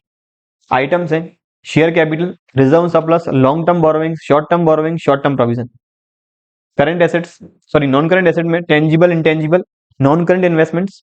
Current assets के अंदर investments, current investments, inventories, cash and cash equivalents. इस बार टोटल जो नोट्स टू अकाउंट है वो है 7 notes to account. Reserve surplus का है, लॉन्ग टर्म बोरोइंग्स का है, शॉर्ट टर्म बोरोइंग्स है, शॉर्ट टर्म प्रोविजन है, टेंजिबल एसेट्स है, इंटेंजिबल एसेट्स है, इन्वेंट्रीज है और स्टॉक इन ट्रेड है। 2 पॉइंट्स हमें गिवन है। 12% डिबेंचर्स रिडीम किए साल के आखिरी में, और टैक्स हमने पेड किया इस साल 70,000 का। 12% डिबेंचर्स, बिल्कुल 12% ही है, और टैक्स पेड किया हमने 70,000 का। मेरा रिटेन्ड अर्निंग्स वाला पार्ट, ऑपरेटिंग, इन्वेस्टिंग और फाइनेंसिंग। इस बार थोड़ा संभल के हम लोगों को चलना होगा। Share capital opening 4, closing 5, 1 lakh के मैंने शेयर की इश्यू, तो net proceed from issue of shares 1 lakh. अगला आइटम है रिजर्व सरप्लस, जिसके बारे में ओपनिंग 50,000 मतलब लास्ट ईयर तक लॉस था, करंट ईयर में 2 लाख का प्रॉफिट है। अल्टीमेट रिटेन अर्निंग होगी करंट ईयर की 2,50,000, तो रिटेन अर्निंग 2,50,000 काम आएगी प्रॉफिट बिफोर टैक्स निकालने में। अगला आइटम है लॉन्ग टर्म बोरोइंग्स में डिबेंचर है ओपनिंग 5 लाख, क्लोजिंग 4,50,000। डिबेंचर हमने किए रिडीम, तो 50,000 करेंगे माइनस। डिबेंचर साल के आखिरी में रिडीम किए तो पूरे साल का इंटरेस्ट हमें पेड करना होगा 5 लाख का, 12% 60,000 जाएगा मेरी फाइनेंसिंग एक्टिविटी के अंदर ही। माइनस 60,000 हमने राइट ऑफ किया होगा स्टेटमेंट ऑफ पीएनएल से, तो ये जाएगा मेरा non cash and non operating item में 60,000 प्लस डिबेंचर हो चुका है। डिबेंचर के बाद short term borrowing, short term borrowing में है बैंक ओवरड्राफ्ट, ये भी जाएगा फाइनेंसिंग में। Proceeds from short term loans और बैंक ड्राफ्ट 1 लाख। इसके बाद शॉर्ट टर्म प्रोविजन, जिसके अंदर है प्रोविजन फॉर टैक्स। तो देखिए 90,000 ओपनिंग प्रोविजन, 70,000 क्लोजिंग प्रोविजन, और एक एडजस्टमेंट है टैक्स पेड 70,000। निकालने का सिंपल तरीका है, ओपनिंग प्रोविजन था 90,000, क्लोजिंग प्रोविजन है 70,000, अब 70,000 का टैक्स पेड करने के बाद भी 70,000 ही रिमेनिंग बैलेंस है। इसका मतलब टोटल प्रोविजन था 1,40,000, जिसमें से 90,000 लास्ट ईयर का है, तो करंट ईयर का होगा 50,000। इसका मतलब करंट ईयर में 50,000 का प्रोविजन बनाया है और टैक्स पेड किया 70,000। या दूसरा तरीका, प्रोविजन फॉर टैक्स अकाउंट। इस पॉइंट के लिए भी मैंने एक डिटेल में वीडियो बनाया हुआ है। सारी जितने भी कॉन्सेप्ट्स हैं अकाउंट के, हर एक कॉन्सेप्ट के ऊपर मैंने डिटेल में पहले से ही वीडियो बनाया हुआ है। आप लोग चेक करेंगे तो आपको जरूर मिल जाएगी। 90,000 to balance carried down, 70,000 tax paid किया, एंट्री होगी provision for tax account debit to cash, amount है 70,000। तो बाई स्टेटमेंट ऑफ पीएनएल जो करंट ईयर रहेगा प्रोविजन 50,000। तो करंट ईयर का प्रोविजन हम ऐड करेंगे रिटेन्ड अर्निंग्स में, टैक्स पेड सबसे आखिरी में माइनस करेंगे ऑपरेटिंग एक्टिविटी के अंदर। मैंने प्रोविजन वाला इसमें भी कर लिया है। अब आ जाए टेंजिबल में, ओपनिंग WDV है 7,20,000, क्लोजिंग है 10,03,000। कोई भी एडजस्टमेंट नहीं है, केवल यहां पर है। मैंने पिछले साल तक मेरे पास वैल्यू थी मशीनरी की 8,21,000, अब है 12,03,000। तो इसका मतलब कॉस्ट बड़ी क्यों है, परचेस की होगी, तो 821 को माइनस करेंगे 1203 में से, तो वैल्यू आ रही है 3,82,000। मैंने परचेज की है मशीन 3,82,000 की। बात करें डेप्रिसिएशन की, पिछले साल तक का एक्यूमुलेटेड था 1,01,000, करेंट ईयर तक का एक्यूमुलेटेड 2 लाख। इसका मतलब करेंट ईयर का डेप्रिसिएशन 99,000 जो जाएगा मेरा non cash and non operating item के अंदर। मेरा चलिए टेंजिबल एसेट्स भी हो गया। इंटेंजिबल में शायद गुडविल ही है। इंटेंजिबल गुडविल ओपनिंग 30 क्लोजिंग 20, मैंने राइट ऑफ की होगी गुडविल 10,000 की, राइट ऑफ करेंगे स्टेटमेंट ऑफ पीएनएल से, तो मेरा आ जाएगा ऑपरेटिंग एक्टिविटी में non cash and non operating item. इसके बाद नॉन करेंट इन्वेस्टमेंट जाएगा इन्वेस्टिंग एक्टिविटी में, 25,000 का मैंने और इन्वेस्टमेंट किया है, तो माइनस करेंगे इन्वेस्टिंग में से। इसके बाद करेंट इन्वेस्टमेंट पार्ट है कैश एंड कैश इक्विवेलेंट का। इन्वेंट्रीज के लिए नोट नंबर 7, इन्वेंट्रीज के लिए नोट नंबर 7। स्टॉक पहले था 45, अब हो गया 1,07,000, तो ये आ गया कुछ 62,000। बढ़ रही है, करेंगे माइनस, तो ये आएगा मेरा वर्किंग कैपिटल चेंजेस के अंदर नेगेटिव आइटम। सारे आइटम कर चुके हैं, डिवेंचर वाला कर लिया है, टैक्स पेड हमने कर लिया है, बैलेंस शीट पूरी हो चुकी है बिल्कुल। अब निकाल दे नेट। ये आएगा मेरा 3 lakh, profit before tax 3 lakh, तो ये आ गया 3 lakh plus 10,000 plus 99,000 plus 60,000 minus 62,000 minus 70,000। ये आ रहा है 3,37,000 net cash generated from operating. ये आ जाएगा 4,07,000 net cash used from investing, और ये आ जाएगा जीरो। जीरो क्यों, 90,000 net cash generated from financing. तो ये आ गया 3,37,000 प्लस 90 माइनस 4,07,000, 20,000 आ रहा है मेरा net cash generated, net cash generated from investing, operating and financing activity. अब देख लें opening cash and cash equivalent, 60 plus 60 120, cash and cash equivalent आएगा मार्केटेबल सिक्योरिटीज मतलब करंट इन्वेस्टमेंट्स और कैश 140 हो गया। ये क्लोजिंग आना चाहिए 1,40,000, तो क्लोजिंग मेरा आ रहा है 50 plus 90 140। Question number next, normally what should be the maturity period of short term investment from the date of its acquisition to be qualified as cash equivalent. देखिए जो इन्वेस्टमेंट्स है, जो इन्वेस्टमेंट है मतलब जो हमें मार्केटेबल सिक्योरिटीज करनी है ट्रीट, इनकी लाइफ रहती है मैक्सिमम 3 मंथ्स। मतलब एक ऑर्गेनाइजेशन इन्हें 3 महीने के अंदर बेच देगी, तो लाइफ है उसकी, मेच्योरिटी पीरियड है 3 महीना। आगे कहता है प्राइमरी ऑब्जेक्टिव क्या है, अपने यूजर्स को कैश की पोजीशन बताना कि कहाँ कहाँ हमने इन्वेस्ट किया है, कहाँ से फंड रेज किया था और उसका हमने यूटिलाइजेशन प्रॉपर किया है या नहीं। क्वेश्चन नंबर नेक्स्ट है balance sheet of SRS limited as follows. ये मेरी ओपनिंग फिगर है। मैं सबसे पहले तो ओपनिंग और क्लोजिंग फिगर को ही मार्क कर लेता हूँ कि ये ओपनिंग है, कि कहीं ऐसा ना हो जल्दीबाजी में ये ओपनिंग और ये क्लोजिंग समझ लें, आंसर आ जाए पूरा गलत। Share capital, reserve surplus, non current liability, short term borrowing, short term provision, fix के अंदर टेंजिबल इंटेंजिबल, करेंट एसेट्स के अंदर इन्वेस्टमेंट, इन्वेंट्री और cash and cash equivalents. Same वही क्वेश्चन तो प्रिंट नहीं हो गया, सेम क्वेश्चन नहीं, ठीक है चलिए सेम वही क्वेश्चन है। आगे एडजस्टमेंट कहता है वही 7 पॉइंट्स हैं और 2 वही एडजस्टमेंट सेम। अब पीछे वाला क्वेश्चन सेम हमने कर चुके हैं ऑलरेडी, दोबारा डिस्कस नहीं करेंगे। ये वाला हम कर चुके हैं क्वेश्चन। दूसरा, interest received and paid is considered as which type of activity. भाई फाइनेंस कंपनी, एक फाइनेंस कंपनी अगर इंटरेस्ट रिसीव्ड करती है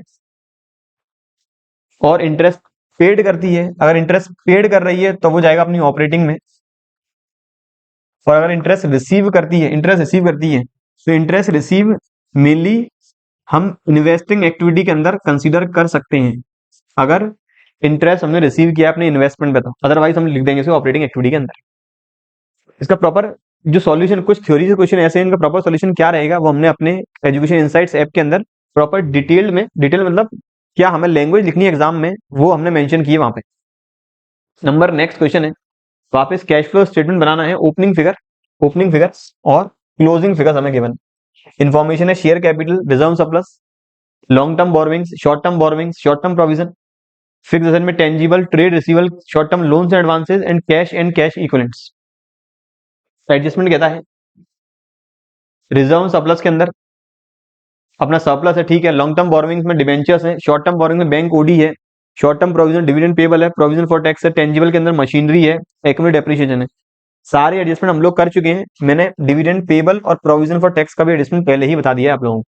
क्वेश्चन नंबर नेक्स्ट जो है 2019 में, मेवो limited a financial enterprises has advanced a loan of ₹3 lakh, invested 6 lakh in shares of the another companies and purchased machinery of ₹9 lakh. Company ने फाइनेंशियल एंटरप्राइज काम ही लोन देना है तो 3 लाख का लोन दिया, 6 लाख इन्वेस्ट किए कंपनी के शेयर्स में और मशीनरी 9 लाख की परचेज की। तो यहाँ पर 3 लाख पे कंपनी इंटरेस्ट करेगी रिसीव, ये होगा ऑपरेटिंग एक्टिविटी। 6 लाख जो इन्वेस्ट किया इन्वेस्टिंग एक्टिविटी, और 9 लाख की जो मशीनरी खरीदी है फाइनेंसिंग, ये भी आएगा इन्वेस्टिंग एक्टिविटी के अंदर। तो ऑपरेटिंग, इन्वेस्टिंग और इन्वेस्टिंग, ठीक है। It received dividend of 70,000 on investment, जो जाएगा मेरा इन्वेस्टिंग एक्टिविटी के अंदर।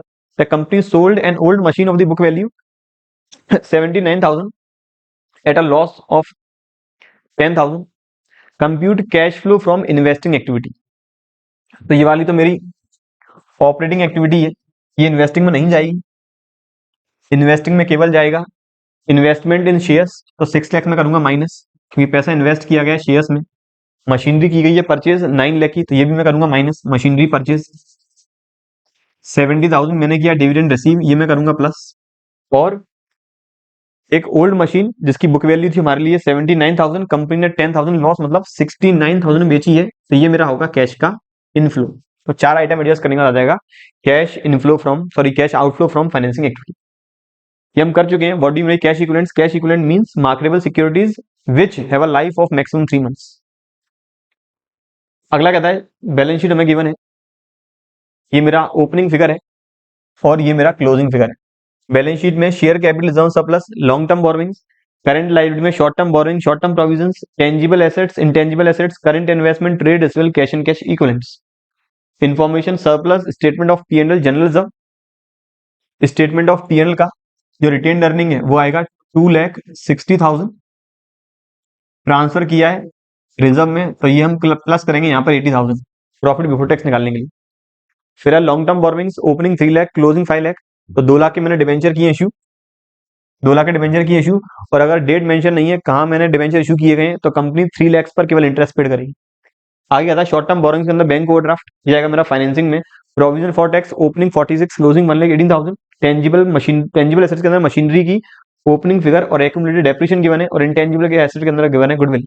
यहाँ पर स्पेसिफिक डिवेंचर के बारे में लाइन कह दी कि डिवेंचर इश्यू किए गए हैं 1 सितंबर 2017 को, ईयर क्लोज होता है 31 मार्च को, डिवेंचर जारी किए गए 1 सितंबर को, तो सितंबर से लगा लेंगे मार्च तक का टाइम पीरियड, सितंबर, अक्टूबर, नवंबर, दिसंबर, जनवरी, फरवरी, मार्च, 7 महीने की इंटरेस्ट जो डिवेंचर इश्यू किए गए उस पार्ट पे हम पेड करेंगे।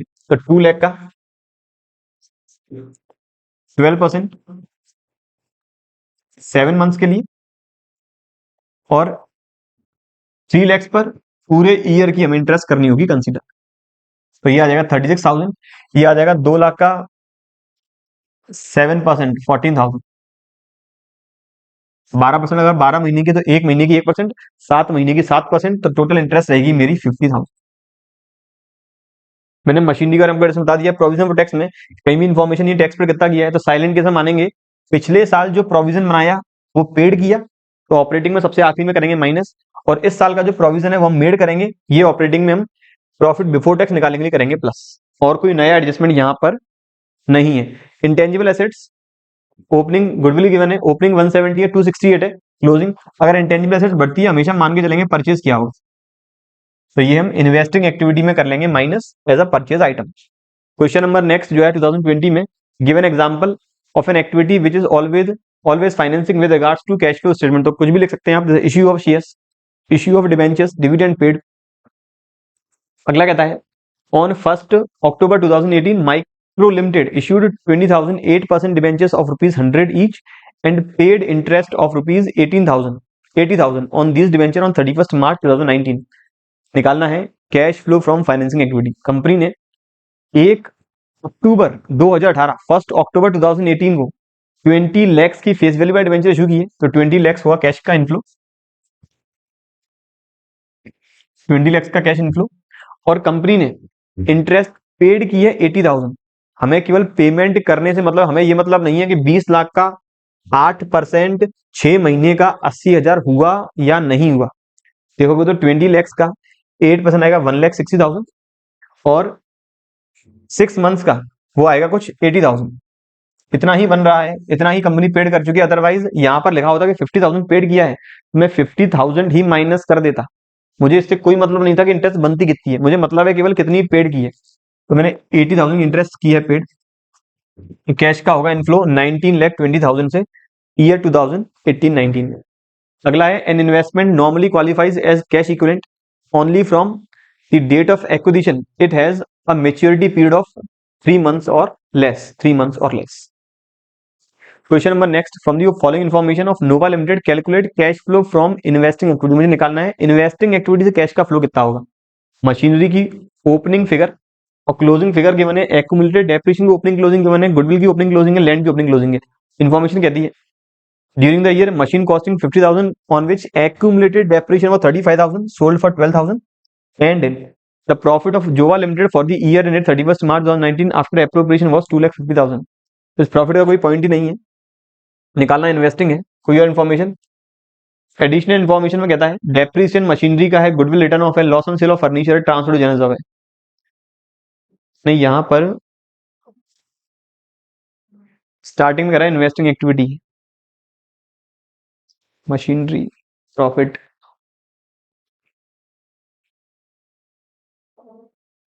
ये दो क्वेश्चन अलग अलग है, यहां तक क्वेश्चन एक अलग है और इसके बाद वाला क्वेश्चन अलग है। प्रॉफिट ऑफ द जोवा लिमिटेड से लेकर वो क्वेश्चन अलग है, ठीक है। तो वहां मुझे निकालना है ऑपरेटिंग का, यहां मुझे निकालना है इन्वेस्टिंग का। चलिए सबसे पहले मशीनरी के बारे में बात करेंगे। मशीन की कॉस्ट कितनी है, ओपनिंग 3 lakhs, क्लोजिंग कॉस्ट कितनी है 5 lakh। एडजस्टमेंट कहता है एक मशीन 50,000 वाली कॉस्टिंग की, मेरे पास अगर 3 लाख वाली कॉस्टिंग की मशीन ओपनिंग थी, 50,000 वाली कॉस्टिंग की मशीन बेच दी तो सर बचनी चाहिए थी क्लोजिंग 2.5 लाख की कॉस्टिंग वाली मशीन, बच कितनी रही है 5 लाख। तो इसका मतलब मैंने 2.5 लाख की मशीन की होगी परचेज। अब बात करूं सेल की, तो यहां कहता है कॉस्टिंग मिली 50,000, जिसका एक्यूमुलेटेड डेप्रिसिएशन था 35 और बेच दी कितने में 12,000 में, तो मुझे 12,000 में बेची गई, तो 12,000 में करूंगा प्लस। अब बात करूं, मैंने मशीन की परचेज सेल्स की बात कर ली है, ठीक है, मशीनरी का हो गया। अगर यहां पर पूछा ऑपरेटिंग एक्टिविटी में कि क्या डेप्रीसिएशन जाता, तो मुझे डेप्रीसिएशन को अलग से निकालना पड़ता। ये मैंने मशीन कितने की खरीदी और कितने बेची वो निकाल दी। गुडविल ओपनिंग 1 लाख क्लोजिंग 150, तो 50,000 की मैंने गुडविल परचेज की होगी, माइनस कर देंगे। Land opening 1 lakh closing 70,000, land पर कभी भी डेप्रिसिएशन नहीं लगता कायदे से, तो जब ये साइलेंट रहता है क्वेश्चन, जितनी भी टेंजिबल एसेट्स या फिर इंटेंजिबल एसेट्स की वैल्यू रिड्यूस होगी, टेंजिबल एसेट्स की मानेंगे डेप्रिसिएशन लगाए, इंटेंजिबल एसेट्स का मानेंगे अमोर्टाइजेशन हुआ है। लेकिन लैंड एक नॉन डेप्रिशिएबल आइटम है, तो ये मैंने 30,000 में बेचा होगा और कोई इन्फॉर्मेशन नहीं है। गुडविल मैंने कर लिया है, मशीनरी मैंने हो गया, ठीक है, और लैंड मैंने कर लिया है। ये इसका फाइनल अमाउंट आ जाएगा, ये हो गया 3,258,000 net cash use from investing activity, ठीक है। अब आ जाऊंगा इस क्वेश्चन में, यहां कहता है प्रॉफिट है सारे एप्रोप्रिएशन करने के बाद 2,50,000, मतलब मेरा रिटेन अर्निंग है 2,50,000। Retain earning 2,50,000।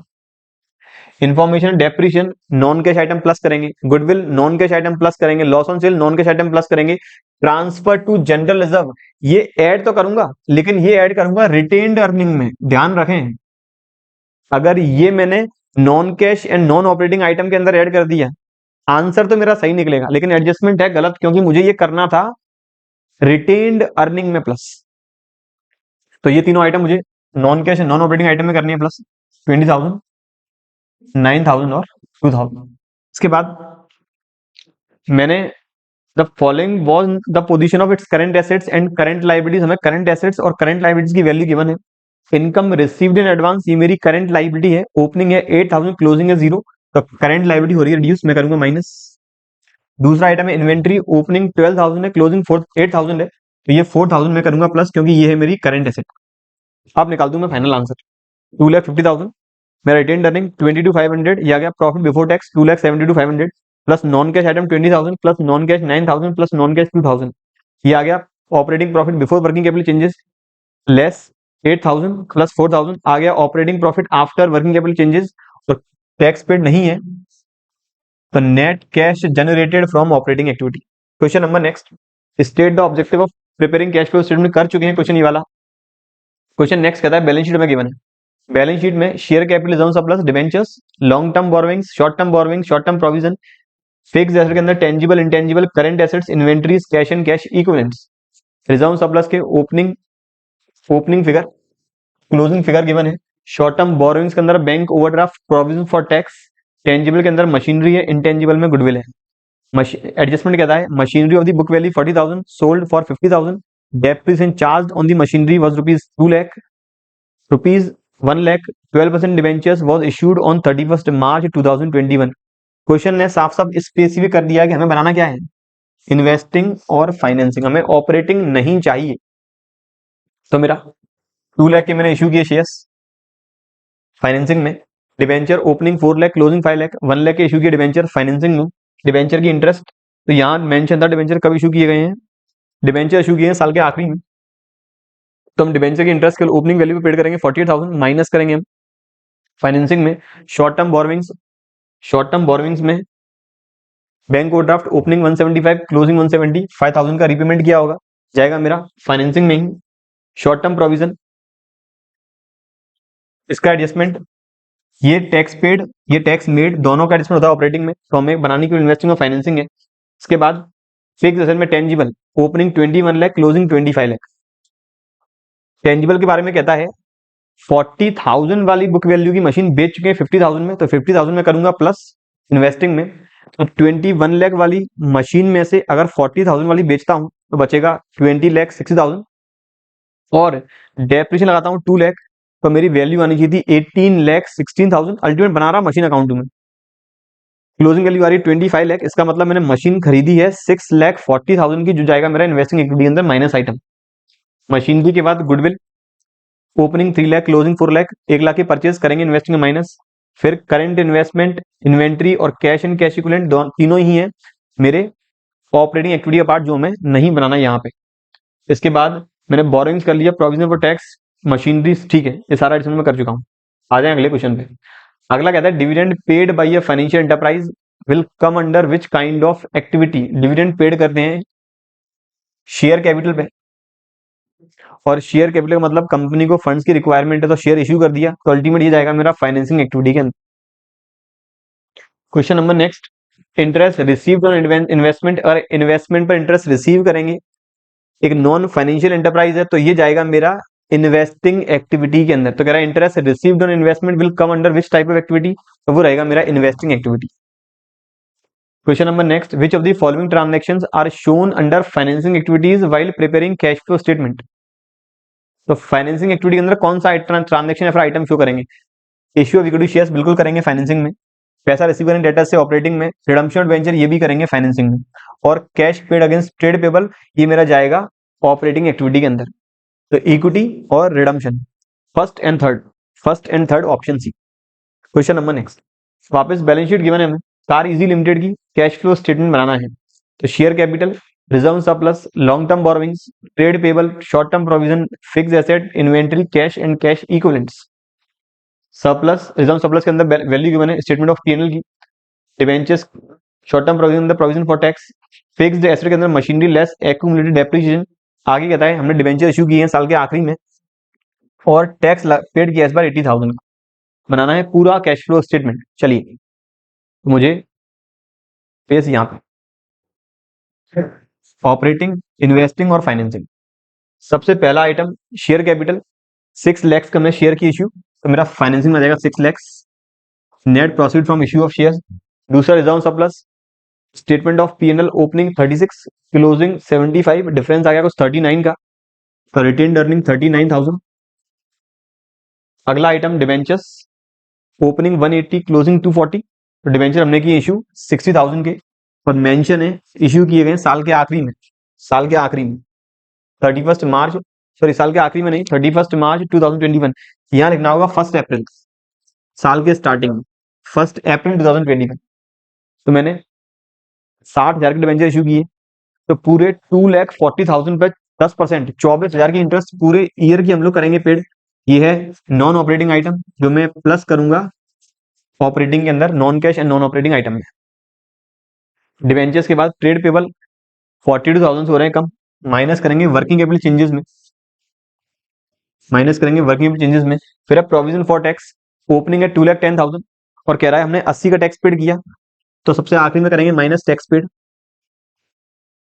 अगर 2,10,000 है, इसमें से मैं 80,000 का टैक्स पेड कर चुका हूं, तो वैल्यू बचनी चाहिए थी 1,30,000, क्योंकि बच कितनी रही है 2,04,000। इसका मतलब मैंने बनाया है प्रोविजन 74,000 का, जो मैं प्लस करूंगा retained earning by balance brought down 2,10,000 to balance carried down 2,04,000 to bank 80,000। तो ये 80 प्लस 2,04,000 आ गया डेबिट साइड का टोटल 2,84,000 माइनस क्रेडिट साइड का 2,10,000 by statement of PNL provision for taxation made 74,000। इसके बाद फिक्स एसेट में मशीनरी की ओपनिंग वैल्यू है 6,45,000, कॉस्ट क्लोजिंग कॉस्ट है 11,52,000, मतलब मैंने मशीनरी खरीदी है कितने की, दोनों का डिफरेंस निकाल लें 5,07,000। कॉस्ट में यही बेनिफिट है, कॉस्ट का डिफरेंस, अगर कहीं भी सेल परचेज का ट्रांजेक्शन नहीं है तो कॉस्ट का डिफरेंस हमेशा ही होगा परचेज।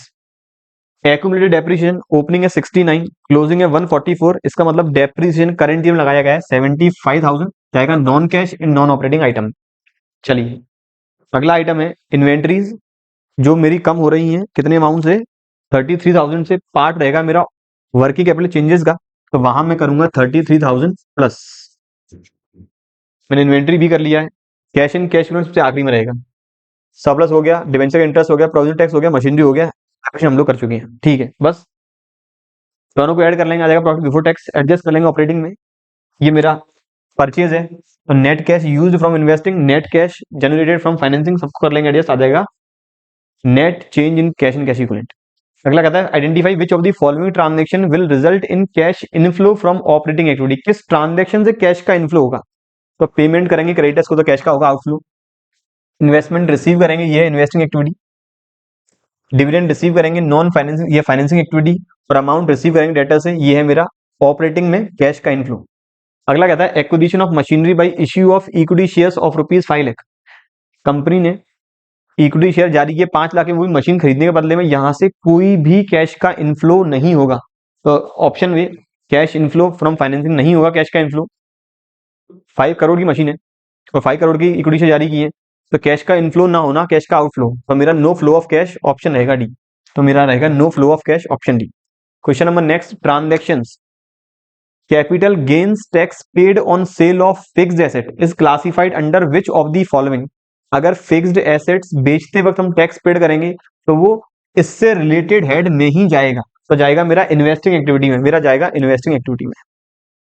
क्वेश्चन नंबर नेक्स्ट, निकालना है cash flow from operating activity. Items given है surplus, provision for tax, propose dividend, depreciation, loss on sale of machinery, gain on sale of machinery, dividend, increase in current liability, increase in current assets, decrease in current liabilities, income tax paid.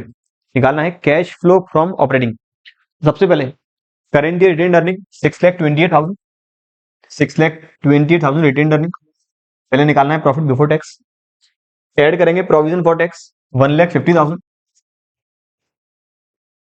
इसके बाद कह रहा है proposed dividend for the previous year, तो पिछले साल का propose dividend, पिछले साल बोर्ड ऑफ डायरेक्टर्स ने किया रिकमेंड, इस साल शोल्डर्स ने कर दिया हुआ अप्रूव, तो ये 72,000 इस साल के प्रॉफिट से कर दिया हुआ अप्रोप्रिएट, तो इसलिए मैंने कर लिया रिटेन अर्निंग में प्लस। तो डेप्रिसिएशन नॉन कैश आइटम है, ये जाएगा मेरा नॉन कैश आइटम में plus. Loss on sale of machinery non cash non operating item plus. Gain on sale of investment non operating item, लेकिन इनकम है तो करूंगा minus. Dividend received on investment non operating income करेंगे minus, investing equity का part है। Increase in current liability working capital changes का part करेंगे plus, increase हो रही है। Increase in current assets working capital part है करेंगे माइनस, और decrease in current liabilities working capital में करेंगे माइनस, और आखिरी में इनकम टैक्स पेड सबसे आखिरी में जाके करेंगे माइनस। तो 6,28,000 retain earning plus 1,50,000 provision for tax plus 70,000 dividend current year का, तो मेरा आ गया प्रॉफिट बिफोर टैक्स 8,50,000। एडजस्टमेंट करेंगे non cash and non operating item का, जिसमें डेप्रिसिएशन 140 प्लस किया है, 30,000 loss on sale of machinery plus करेंगे, 20,000 और 6,000 ये है दोनों गेन, नॉन ऑपरेटिंग इनकम करेंगे माइनस। फिर ये आ गया operating profit before working capital changes 9,94,000, इसमें एडजस्टमेंट करेंगे करंट एसेट्स और करंट लायबिलिटी का। करंट लायबिलिटी बढ़ रही है प्लस करेंगे, करंट एसेट्स कम हो रही है माइनस करेंगे, करंट लायबिलिटी कम हो रही है माइनस करेंगे। ये आ गया cash flow from operating activity before tax paid 4,91,000 और माइनस कर लेंगे टैक्स पेड 1,80,000, तो आ रहा है 3,73,000 cash generated from operating activity. ये बात थी आखिरी क्वेश्चन की। मैंने नए नए एडजस्टमेंट जो एग्जाम के पॉइंट ऑफ व्यू से इंपोर्टेंट है सारे डिटेल में बता दिए हैं। आपको कंप्लीट इसका डिटेल सॉल्यूशन चाहिए, हमारे एजुकेशन इनसाइड ऐप से आप डाउनलोड कर सकते हैं। उम्मीद है वीडियो पसंद आई होगी, वीडियो पसंद आए लाइक जरूर करें, अपने फ्रेंड्स का शेयर जरूर करें। ऐसे ही रिलेटेड टॉपिक हम डिस्कस करेंगे अपने अगले लेक्चर्स में, तब तक पढ़ते रहें और बने रहें हमारे यूट्यूब चैनल के साथ। Thank you.